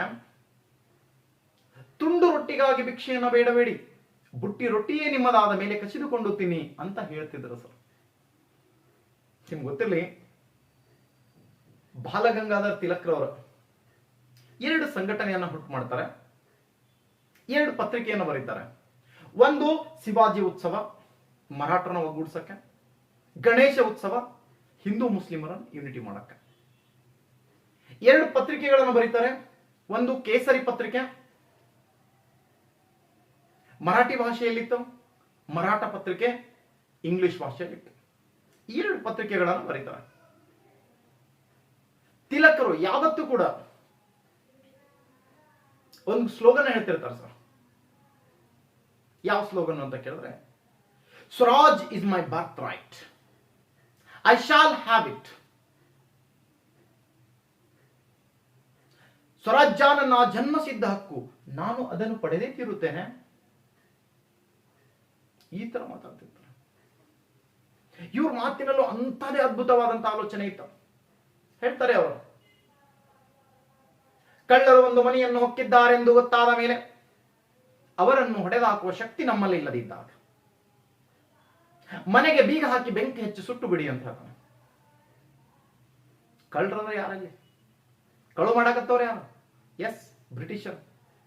ಬಂದಾರ ಹೋರಿ ಹೋಗ್ಲಾಕತ್ತೀವಿ, ಹೋಗಲ್ಲ ಯಾರು? ಕಲಾಸಾರ ಮಾಡ್ಬೋದಿಲ್ಲ, ಅವ್ರಿಗೆ ಹೊಡೆದಾಕ್ಬೋದಿಲ್ಲ, ಇಲ್ಲೇ ಸುಟ್ಟು ಬಿಡ್ಬೋದಿಲ್ಲ, ಅದನ್ನು ಮಾಡ್ರಿ ಅಂತ ಹೇಳ್ತಾರೆ ಅವರು. ಇಂಥ ಕ್ರಾಂತಿಕಾರಿ ಆಲೋಚನೆಗಳನ್ನ ಮಾಡ್ತಿರ್ತಾರೆ. ಹಾಗಾಗಿ ಬ್ರಿಟಿಷರು ಈತನನ್ನ ಏನಂತ ಕರೀತಿರ್ತಾರೆ ಅಂತ ಕೇಳಿದ್ರೆ, ಭಾರತದ ಅಶಾಂತಿಯ ಜನಕ. ನೋಡ್ರಿ ಟೈಟಲ್ ಹೆಂಗ್ ಕೊಟ್ಟಿರ್ತಾರೆ ಇವನಿಗೆ, ಭಾರತದ ಅಶಾಂತಿಯ ಜನಕ ತಿಲಕ್ ಅಂತ ಹೇಳ್ತಿರ್ತಾರೆ. ಅಂತ ಅದ್ಭುತವಾಗಿರ್ತಕ್ಕಂಥ ಹೋರಾಟಗಾರರು ಈ ಒಂದು ಎಕ್ಸ್ಟ್ರೀಮಿಟ್ಸ್ ಅಂತ ಕರಿತೀವಿ ಸರ್. ಉಗ್ರತ್ವ ಇತ್ತು ಅವ್ರ ಭಾಷಣದಲ್ಲಿ. ಅವ್ರ ಭಾಷಣವನ್ನ ಕೇಳಿದ ತಕ್ಷಣ ರೆವಲ್ಯೂಷನರಿಗಳು ಏನ್ ಮಾಡ್ತಿದ್ರು, ಕ್ರಾಂತಿಕಾರಿಗಳು ಏನ್ ಮಾಡ್ತಿದ್ರು ಅಂತ ಕೇಳಿದ್ರೆ, ಬೆಂಕಿ ಹಚ್ಚೋ ಕೆಲಸ, ಹೊಡೆದಾಡೋ ಕೆಲಸ, ರಕ್ತ ಸುರಿಸೋ ಕೆಲಸವನ್ನ ಮಾಡ್ತಿದ್ರು ಅಂತ ಅವ್ರಿಗೆ ಗಾಡ್ ಫಾದರ್ ಇದ್ದಂಗೆ ಇವರು. 1905 ಅಲ್ಲಿ ಕರ್ಜನ್ ಒಂದು ತಪ್ಪು ನಿರ್ಧಾರವನ್ನ ಮಾಡ್ತಾನೆ, ಬೆಂಗಾಳವನ್ನ ಸ್ಪ್ಲಿಟ್ ಮಾಡಿಬಿಡ್ತಾನೆ, ಪೂರ್ವ ಮತ್ತು ಪಶ್ಚಿಮ ಬಂಗಾಳವಾಗಿ.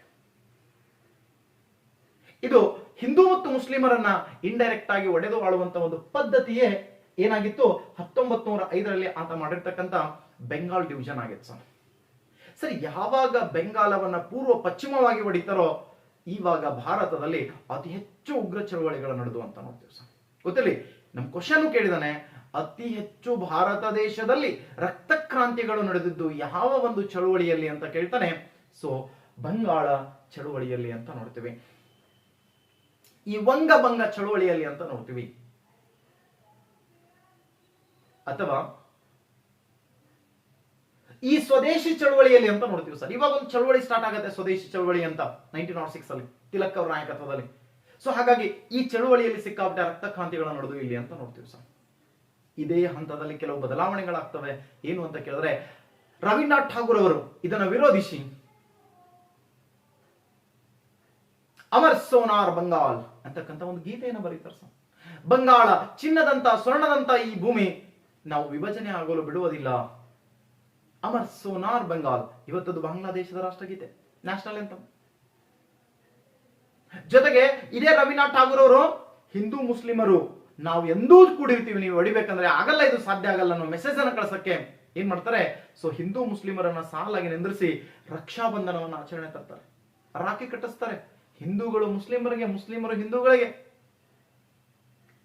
1905 ಬಂಗಾಳ ವಿಭಜನೆಯ ವಿರೋಧಿಸಿ ಅಮರ್ ಸೋನಾರ್ ಗೀತೆಯನ್ನು ಬರೆಯುವ ಜೊತೆಗೆ ಏನ್ ಮಾಡ್ತಾರೆ, ರಕ್ಷಾ ಬಂಧನವನ್ನು ಆಚರಣೆ ಮಾಡ್ತಾರೆ ಅಂತ ನೋಡ್ತೀವಿ. ಇದನ್ನ ತಿಲಕರ ಹಿಡ್ಕೊಂಡು ಎಲ್ಲರೂ ಬಹಳ ವಿರೋಧ ಮಾಡ್ತಾರೆ. 1905 ಕಾಂಗ್ರೆಸ್ ಸೆಷನ್ ನಡೆದಿತ್ತು ಬನಾರಸ್ ಅಥವಾ ವಾರಣಾಸಿ ಅಂತ ಕರಿತೀವಿ ಸರ್ ಇವತ್ತು. ಜಿ.ಕೆ. ಗೋಖಲೆ ಅವರು ಅಧ್ಯಕ್ಷನಾಗಿದ್ರು. ಅದಕ್ಕೆ ಅಲ್ಲಿ ಮೊದಲ ಬಾರಿಗೆ ಸ್ವರಾಜ್ಯ ಪದ ಉಲ್ಲೇಖ ಆಯಿತು ಭಾಷಣದಲ್ಲಿ. ಆದ್ರೆ ಅಧಿಕೃತ ಸ್ವರಾಜ್ಯಕ್ಕಾಗಿ ಬೇಡಿಕೆಯನ್ನಿಟ್ಟು ಹೋರಾಟ ನಡೆಯಲಿಲ್ಲ. ಆದ್ರೆ ನೆಕ್ಸ್ಟ್ ಬಂಗಾಳದಲ್ಲಿತ್ತು, ಕೋಲ್ಕತ್ತಾದಲ್ಲಿತ್ತು. ನೆಕ್ಸ್ಟ್ ಯಾರು ಅಧ್ಯಕ್ಷರಾಗಬೇಕು ಡಿಮ್ಯಾಂಡ್ ನಡೆದಿತ್ತು.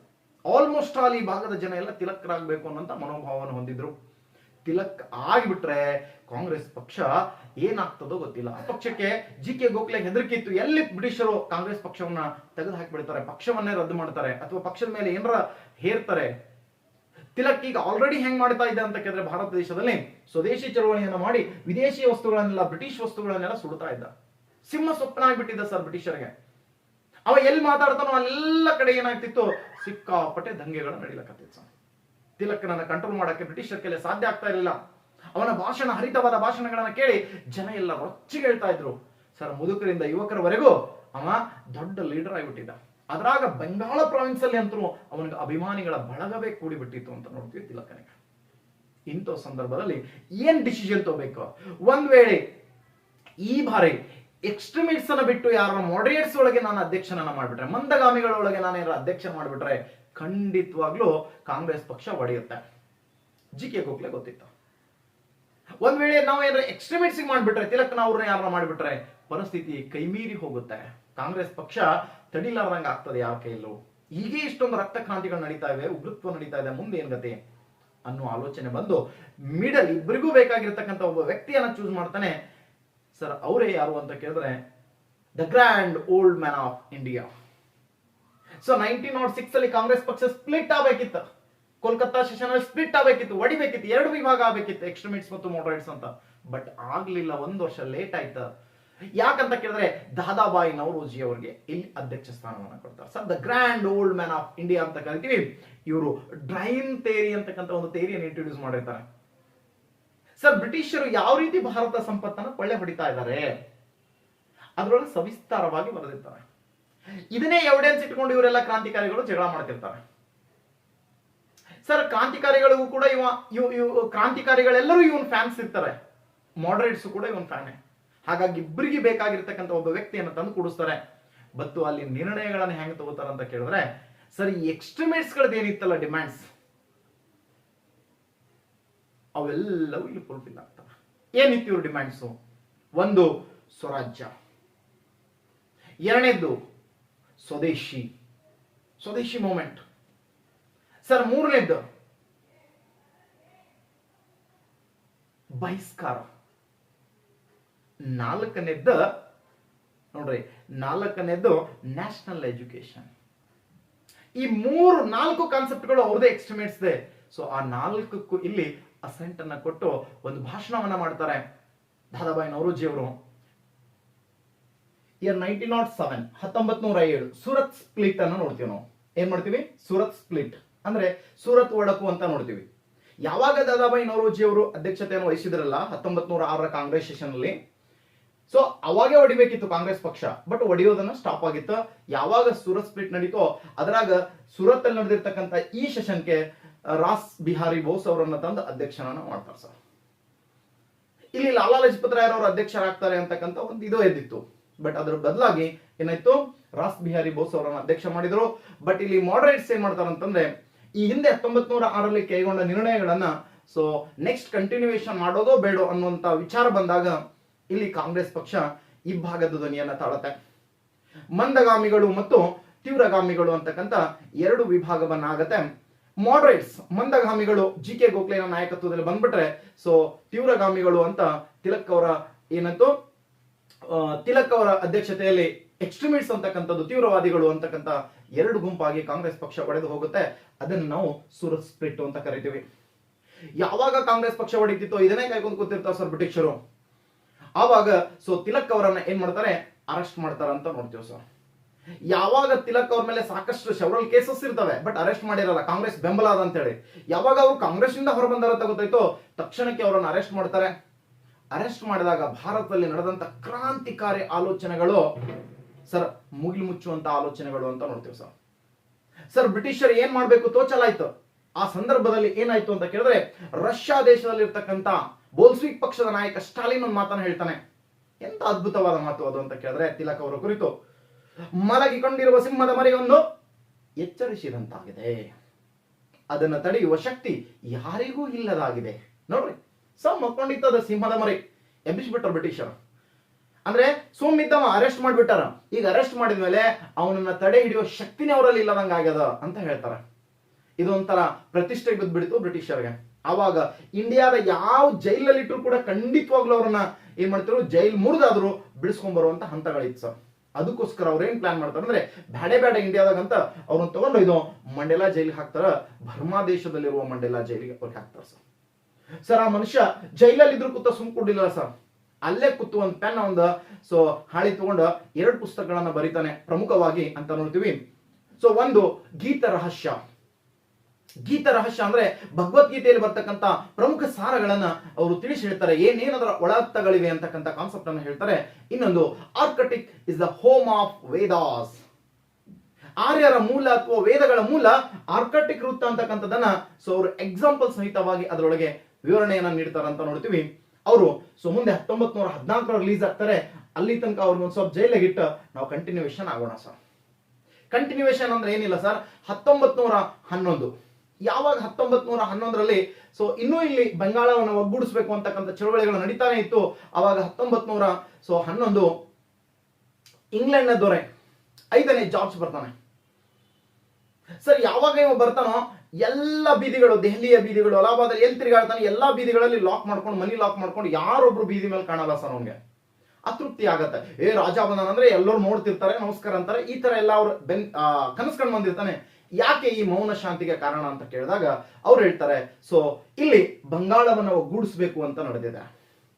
ಎರಡನೇದು ಕ್ಯಾಪ್ಟನ್ ಅನ್ನ ದೆಹಲಿಗೆ ವರ್ಗಾವಣೆ ಮಾಡ್ಬೇಕಂತಿದೆ ಸರ್. ಮೂರನೇದೇನು ಅಂತಂದ್ರೆ ತಿಲಕ್ ಅವರನ್ನು ಬಿಡುಗಡೆ ಮಾಡಬೇಕು ಅಂತ ಡಿಮ್ಯಾಂಡ್ ಇದೆ ಸರ್. ಇವು ಪ್ರಮುಖವಾದ ಅವ್ರ ಡಿಮ್ಯಾಂಡ್ಗಳನ್ನ ಫುಲ್ಫಿಲ್ ಮಾಡಿದ್ರೆ ಜನ ಖುಷಿ ಆಗ್ತಾರೆ ಅಂತ ಹೇಳ್ತಾನೆ.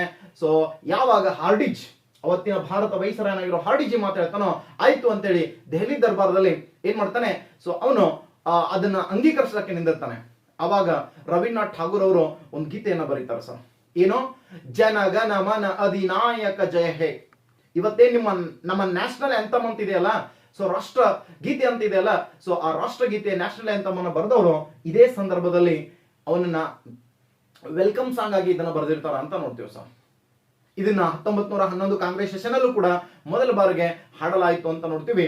ಸರಳಾ ದೇವಿ ಚೌಧರಾಣಿ ಅವರು ಇದನ್ನ ಮೊದಲು ಹಾಡಿರ್ತಾರ ಅಂತ ನೋಡ್ತೀವಿ ಸರ್.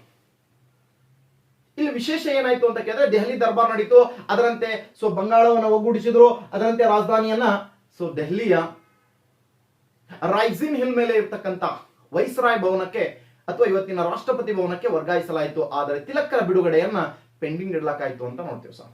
ಯಾಕಂದ್ರೆ ಅವ ಸಿಂಹ ಸ್ವಪ್ನ ಬಿಟ್ಟಿದ್ದ ಸರ್ ಬ್ರಿಟಿಷರ್ಗೆ.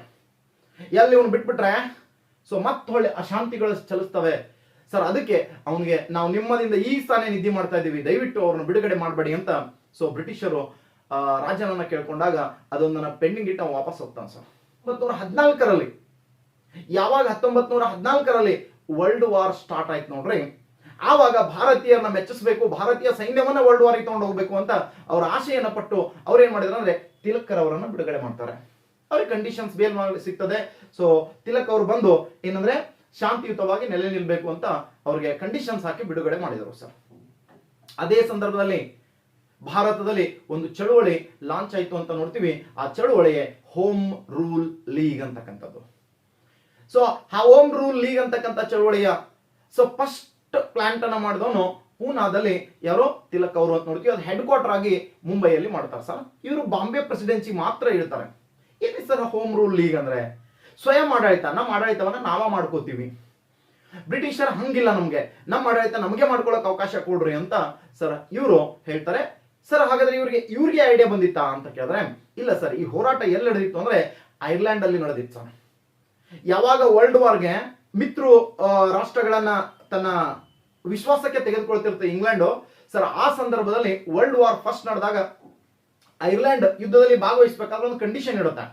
ಏನ್ ಕಂಡೀಷನ್ ಇಡುತ್ತೆ ಅಂದ್ರೆ ನಮ್ಗೆ ಯಾವಾಗ ನೀವು ನೋಡ್ರಿ ನಮ್ ಸ್ವಯಂ ಆಡಳಿತಕ್ಕೆ ಅವಕಾಶ ಕೊಡ್ತೀರೋ ಅವಾಗ ನಾವು ಬಂದು ಸೇರ್ತೀವಿ ಅಂತ ಹೇಳ್ತಾರೆ ಸರ್. ಸೊ ಹಾಗಾಗಿ ಅವ್ರಿಗೆ ತಥಾಸ್ತು ಅಂತ ಏನ್ ಮಾಡಿರ್ತಾರೆ ಸರ್, ಈ ಒಂದು ಸೆಲ್ಫ್ ರೂಲ್ ಮಾಡ್ಕೊಳ್ಳೋಕೆ ಅವಕಾಶ ಕೊಟ್ಟಿರ್ತಾರೆ, ಹೋಮ್ ರೂಲ್ ಮಾಡ್ಕೊಳ್ಳೋಕೆ ಅವಕಾಶ ಕೊಡ್ತಾರೆ ಸರ್. ಯಾವಾಗ ಅಲ್ಲಿ ಅವ್ರಿಗೆ ಸಿಕ್ಕಿರುತ್ತೋ ಅವಾಗ ಇಂಡಿಯಾದಾಗೂ ಕೂಡ ಹೋರಾಟ ನಡೀತದೆ ತಿಲಕ್ ಅವ್ರ ನಾಯಕತ್ವದಲ್ಲಿ. ಈ ಕಡೆ ತಿಲಕ್ ಮಾಡಕತ್ತಾನ ನಾನೇ ಸುಮ್ಕೊಂಡಿರ್ಬೇಕು ಅಂತ ಸರ್ ಐರ್ಲೆಂಡ್ ಲೇಡಿ ಆಗಿರ್ತಕ್ಕಂಥ ಅನಿ ಬೆಸೆಂಟ್ ಅವರು ಹೋಮ್ ರೂಲ್ ಲೀಗ್ ಬ್ರಾಂಚ್ ಅನ್ನ ಸರಿಸುಮಾರು 200 ಬ್ರಾಂಚ್ ಗಳನ್ನ ಇಂಡಿಯಾದಾಗ ಏನ್ ಮಾಡ್ತಾರ, ರೆಸ್ಟ್ ಆಫ್ ಇಂಡಿಯಾ ಅಷ್ಟು ಕಡೆ ಇಂಡಿಯಾದಾಗ ಬ್ರಾಂಚ್ ಗಳನ್ನ ಓಪನ್ ಮಾಡ್ತಾರ ಅವರು ಸರ್. ಅವಾಗ ಅವರು ಜನರನ್ನ ಉದ್ರೇಕಗೊಳಿಸ್ಬೇಕಂತ ಹೇಳಿ ಏನ್ ಮಾಡ್ತಾರೆ, ಸೊ ಅದನ್ನ ಡಿಮ್ಯಾಂಡ್ಸ್ ಅನ್ನ ಫುಲ್ಫಿಲ್ ಮಾಡ್ಬೇಕು ಅಂತ ಅವ್ರು ಎಲ್ಲಿ ಚಳವಳಿಗಳನ್ನ ಹಮ್ಕೋತಾರೋ ಅಲ್ಲಿ ಒಂದೇ ಮಾತರಂ ಗೀತೆಯನ್ನು ಕೂಡ ಹಾಡಕ್ಕೆ ಅವಕಾಶವನ್ನು ಮಾಡ್ಕೊಡ್ತಾರೆ. ಆಲ್ರೆಡಿ ಈ ಗೀತೆಯನ್ನು ಬ್ರಿಟಿಷರು ಬ್ಯಾನ್ ಮಾಡ್ಬಿಟ್ಟಿರ್ತಾರೆ ಸರ್. ಯಾವಾಗ ಈ ಗೀತೆಯನ್ನು ಹಾಡ ಕೊಟ್ಟಿದ್ರಲ್ಲ ಸರ್, ಯಾವಾಗದೇ ಅಲ್ಲಿ ಬೀದಿ ನಾಯಿ ಬೊಗಳ್ತಿತ್ತನ್ನ ನೋ ಆಗಲ್ಲ ಸರ್. ಹಮಾರ ಕುತ್ತ ಹಮಾರೇ ಕೋ ಬಹು ಕರೆ ತೋ ಥೋಡಾ ದರ್ದ್ ಜಾದಾ ಹೋತಾ. ಇಲ್ಲಿ ನೋಡ್ರಿ ಐರ್ಲೆಂಡ್ ಲೇಡಿ ಇಂಗ್ಲೆಂಡ್ ನ ಸೊ ಮಿತ್ರ ರಾಷ್ಟ್ರ ಸರ್ ಅದು. ಅವಳು ಬಂದು ಇಲ್ಲಿ ಒದರಾಗತ್ತ, ಸ್ವಲ್ಪ ಅವ್ರಿಗೆ ತ್ರಾಸ ಆಯ್ತಾ, ಆಕಿನ ಹಿಡ್ಕೊಂಡು ಹೋಗಿ ಅರೆಸ್ಟ್ ಮಾಡ್ತಾರೆ. ಅವಾಗ ಜಿನ್ನಾ ತಿಲಕ್ ಇತರ ಎಲ್ಲರೂ ಏನ್ ಮಾಡ್ತಾರೆ ಸರ್, ನಾವು ಹೋಮ್ ರೂಲ್ ಲೀಗ್ ನ ಸ್ಟಾರ್ಟ್ ಮಾಡಿ ನನಗೆ ಬಂಧಿಸು ಅಂತ ಇವನು ಹೇಳ್ತಾನೆ. ಸೊ ನಾನು ಹೋಮ್ ರೂಲ್ ಲೀಗ್ ಸದಸ್ಯನಾಗ್ತೀನಿ ಅಂತ ಜಿನ್ನಾ ಎದ್ದಿರ್ತಾನೆ ಸರ್, ನನ್ನನ್ನು ಬಂಧಿಸು ಅಂತ. ಅವಾಗ ಕಾಂಗ್ರೆಸ್ಸಿನ ಸಾಕಷ್ಟು ನಾಯಕರೆಲ್ಲ ಸರ್ ಇಂಡೈರೆಕ್ಟ್ ಆಗಿ ಹೋಮ್ ರೂಲ್ಗೆ ಸಪೋರ್ಟ್ ಅನ್ನ ಮಾಡಿದ್ರು. ಅವಾಗ ಹೆದರಿ ಸರ್ ಅನಿ ಬೆಸೆಂಟ್ ಅವರನ್ನು ಬಿಡುಗಡೆ ಮಾಡ್ತಾರೆ. ಯಾವಾಗ ಅನಿ ಬೆಸೆಂಟ್ ಬಿಡುಗಡೆ ಆಗಿ ಬರ್ತಾಳೋ ಸೊ ಅವಾಗ ಶತ್ರುಗಳಂತಿದ್ದ ತಿಲಕ್ ಮತ್ತು ಅನಿ ಬೆಸೆಂಟ್ ಅವರು ಒಂದಾಗ್ತಾರೆ ಸರ್. ಒಂದಾಗಿ ಸೊ ಹೋಮ್ ರೂಲ್ ಲೀಗ್ ಅನ್ನ ನಡ್ಸ್ಕೊಂಡು ಹೋಗುವಂತ ಒಂದು ಪ್ಲಾನ್ ಅನ್ನ ಮಾಡ್ತಾರೆ. ಜೊತೆಗೆ ಕಾಂಗ್ರೆಸ್ ಪಕ್ಷದಿಂದ ಯಾವಾಗ ತಿಲಕರು ಹೊರಗಿದ್ರು ಸೊ ಅವಾಗ ಕಾಂಗ್ರೆಸ್ ಪಕ್ಷ ಕೂಡ ಒಂದು ಡೌನ್ ಫಾಲ್ ಹಂತಕ್ಕೆ ಬಂದಿರ್ತದ. ಆವಾಗ ಅದನ್ನ ಮತ್ತೆ ಉತ್ತುಂಗ ಕೊಯ್ಬೇಕು ಅಂತ ತಿಲಕರನ್ನ ಅನಿ ಬೆಸೆಂಟ್ ಅವ್ರು ಏನ್ ಮಾಡ್ತಾರೆ, ಸೊ ಬಂದ್ ಸೇರೋಣ, ಜಾಯಿನ್ ಆಗಿ ವಾಪಸ್ ಅಂತ ಕೇಳ್ತಾರೆ. ಆವಾಗ ಅನಿ ಬೆಸೆಂಟ್ ಅವರ ಮಾತು ಮತ್ತು ತಿಲಕ್ ಅವರ ಮಧ್ಯಸ್ಥಿಕೆಯಲ್ಲಿ ಈ ಎಕ್ಸ್ಟ್ರೀಮಿಸ್ಟ್ಸ್ ಮತ್ತು ಮಾಡರೇಟ್ಸ್ಗಳು ಅಂದ್ರೆ ಮಂದಗಾಮಿ ಮತ್ತು ತೀವ್ರಗಾಮಿಗಳು ಎರಡೂ ಒಂದಾಗಿ ಕಾಂಗ್ರೆಸ್ ಪಕ್ಷ ಮತ್ತೆ ಮಜಬೂತ್ ಆಗುತ್ತೆ ಅಂತ ನೋಡ್ತೇವೆ ಸರ್. ಆವಾಗ ಸರ್ ಮುಸ್ಲಿಮರು ಒಂದು ಡಿಮ್ಯಾಂಡ್ ಇಟ್ಟಿರ್ತಾರೆ ಸರ್ ಬ್ರಿಟಿಷರ್ಗೆ. ಏನಂತಂದ್ರೆ ಸೊ ಅವತ್ತಿನ ಅವರ ಕಲಿಪನಾದ ಅಂದ್ರೆ ಟರ್ಕಿಯ ಸುಲ್ತಾನನ ಅವ್ರು ಖಲೀಫ ಧರ್ಮಗುರು ಅಂತ ಕರೀತಾರೆ. ಸೊ ಕೇಮ್ಲಾನ್ ಪಾಷಾ ಅಂತ ಇರ್ತಾರೆ ಸರ್, ಅವರನ್ನ ಬಂಧಿಸಿರ್ತಾರೆ ಬ್ರಿಟಿಷರು, ಅವ್ರನ್ನ ಬಿಡುಗಡೆ ಮಾಡಿ ಅಂತ ಇವರು ಮನವಿ ಪತ್ರ ಒಯ್ದಿರ್ತಾರೆ. ಸೊ ಅವಾಗ ಬ್ರಿಟಿಷರು ಇವರ ಮನವಿಯನ್ನು ತಿರಸ್ಕಾರ ಮಾಡ್ತಾರೆ. ಅವಾಗ ಜಿನ್ನಾ ಏನ್ ಹೇಳ್ತಾನೆ, ಸೊ ನೋಡಿ ಅವರು ಸ್ವಾರ್ಥಿಗಳ, ಅವ್ರು ತಮ್ಮ ಬೇಳೆಯನ್ನು ಬೇಯಿಸ್ಕೊಳ್ಳಕ್ ಹಿಂದೂ ಧರ್ಮವನ್ನು ಹೊಡಿತಾ ಇದಾರೆ, ಸೊ ಅಥವಾ ಹಿಂದೂ ಮುಸ್ಲಿಮನ್ನು ಹೊಡಿತಾ ಇದ್ದಾರೆ, ನಮ್ಮ ಒಳ್ಳೆಯದಕ್ಕಲ್ಲ ಅಂತ ಅವ್ರು ಬೈದಾಗ ಲಕ್ನೋ ಅಲ್ಲಿ ಕಾಂಗ್ರೆಸ್ ಸೆಷನ್ ನಡೀತದೆ. ಸೊ ಆ ಲಕ್ನೋ ಕಾಂಗ್ರೆಸ್ ಸೆಷನ್ ಅಲ್ಲಿ ಏನಂದ್ರೆ ಜಿನ್ನಾನ ಮಧ್ಯಸ್ಥಿಕೆಯಲ್ಲಿ ಏನ್ ಮಾಡ್ತಾರೆ, ಮುಸ್ಲಿಂ ಲೀಗ್ ಒಂದು ಕಾಂಗ್ರೆಸ್ ಅನ್ನು ಸೇರುತ್ತೆ. ಸರಿ, ಯಾವಾಗ ಹೀಗೆ ಸೇರುತ್ತೋ ಆವಾಗ ಕಾಂಗ್ರೆಸ್ ಪಕ್ಷ ತನ್ನದೇ ಆಗಿರ್ತಕ್ಕಂಥ ಒಂದು ಹಿಡಿತವನ್ನ ಸಾಧಿಸಿ ನೆಕ್ಸ್ಟ್ ಫಾರ್ವರ್ಡ್ ಆಗ್ತಿರ್ತದೆ. 1917 ಕಾಂಗ್ರೆಸ್ ಸೆಷನ್ ಕೋಲ್ಕತ್ತಾದಲ್ಲಿ ನಡೀತದೆ. ಆ ಕೋಲ್ಕತ್ತಾದಲ್ಲಿ ನಡೆದಿರ್ತಕ್ಕಂಥ ಕಾಂಗ್ರೆಸ್ ಸೆಷನ್ಗೆ ಅಧ್ಯಕ್ಷರಾಗಿ ಅನಿ ಬೆಸೆಂಟ್ ಅನ್ನು ಆಯ್ಕೆ ಮಾಡಲಾಗತ್ತೆ. ನೋಡ್ರಿ, ಮೊದಲ ಬಾರಿಗೆ ಕಾಂಗ್ರೆಸ್ ಪಕ್ಷದಲ್ಲಿ ಒಬ್ಬ ಮಹಿಳೆ ಅನಿ ಬೆಸೆಂಟ್ ಏನಾಗ್ತಾರೆ, ಸೊ ಕಾಂಗ್ರೆಸ್ಸಿನ ಅಧ್ಯಕ್ಷರಾಗಿ ಬಂದ್ರು ಅಂತ ನೋಡ್ತೀವಿ. ಸರ್ 1919 ಸರ್ ಭಾರತಕ್ಕೆ ಒಂದು ಕಾಯ್ದೆಯನ್ನು ಇಂಟ್ರೊಡ್ಯೂಸ್ ಮಾಡ್ತಾರೆ ಬ್ರಿಟಿಷರು, ರೌಲೆಟ್ ಕಾಯ್ದೆ ಅಂತ ಇಂಟ್ರೊಡ್ಯೂಸ್ ಮಾಡ್ತಾರೆ ಸರ್. ಯಾವ ಕಾಯ್ದೆ? ರೌಲೆಟ್ ಕಾಯ್ದೆ. ಸರ್ ಇದು ಅನುಮಾನಾಸ್ಪದ ಬಂಧನ ಕಾಯ್ದೆ ಅಂತ ಕರಿತೀವಿ ಸರ್. ಯಾರನ್ನೆಲ್ಲರೂ ಬ್ರಿಟಿಷರಿಗೆ ಅನುಮಾನ ಬರ್ತಂದ್ರೆ ಅವ್ರನ್ನ ಅರೆಸ್ಟ್ ಮಾಡಿ ಇಡೋದು ಸರ್. 3ಕ್ಕಿಂತ ಹೆಚ್ಚು ಜನ ವ್ಯಕ್ತಿಗಳು ತಿರುಗಾಡಂಗಿಲ್ಲ. ಏನೇ ಒಂದು ಫೆಸ್ಟಿವಲ್ಸ್ ಗಳನ್ನ ಆಚರಣೆ ಮಾಡ್ಬೇಕಾದ್ರೆ ಬ್ರಿಟಿಷರ ಅನುಮತಿ ತಗೋಬೇಕು.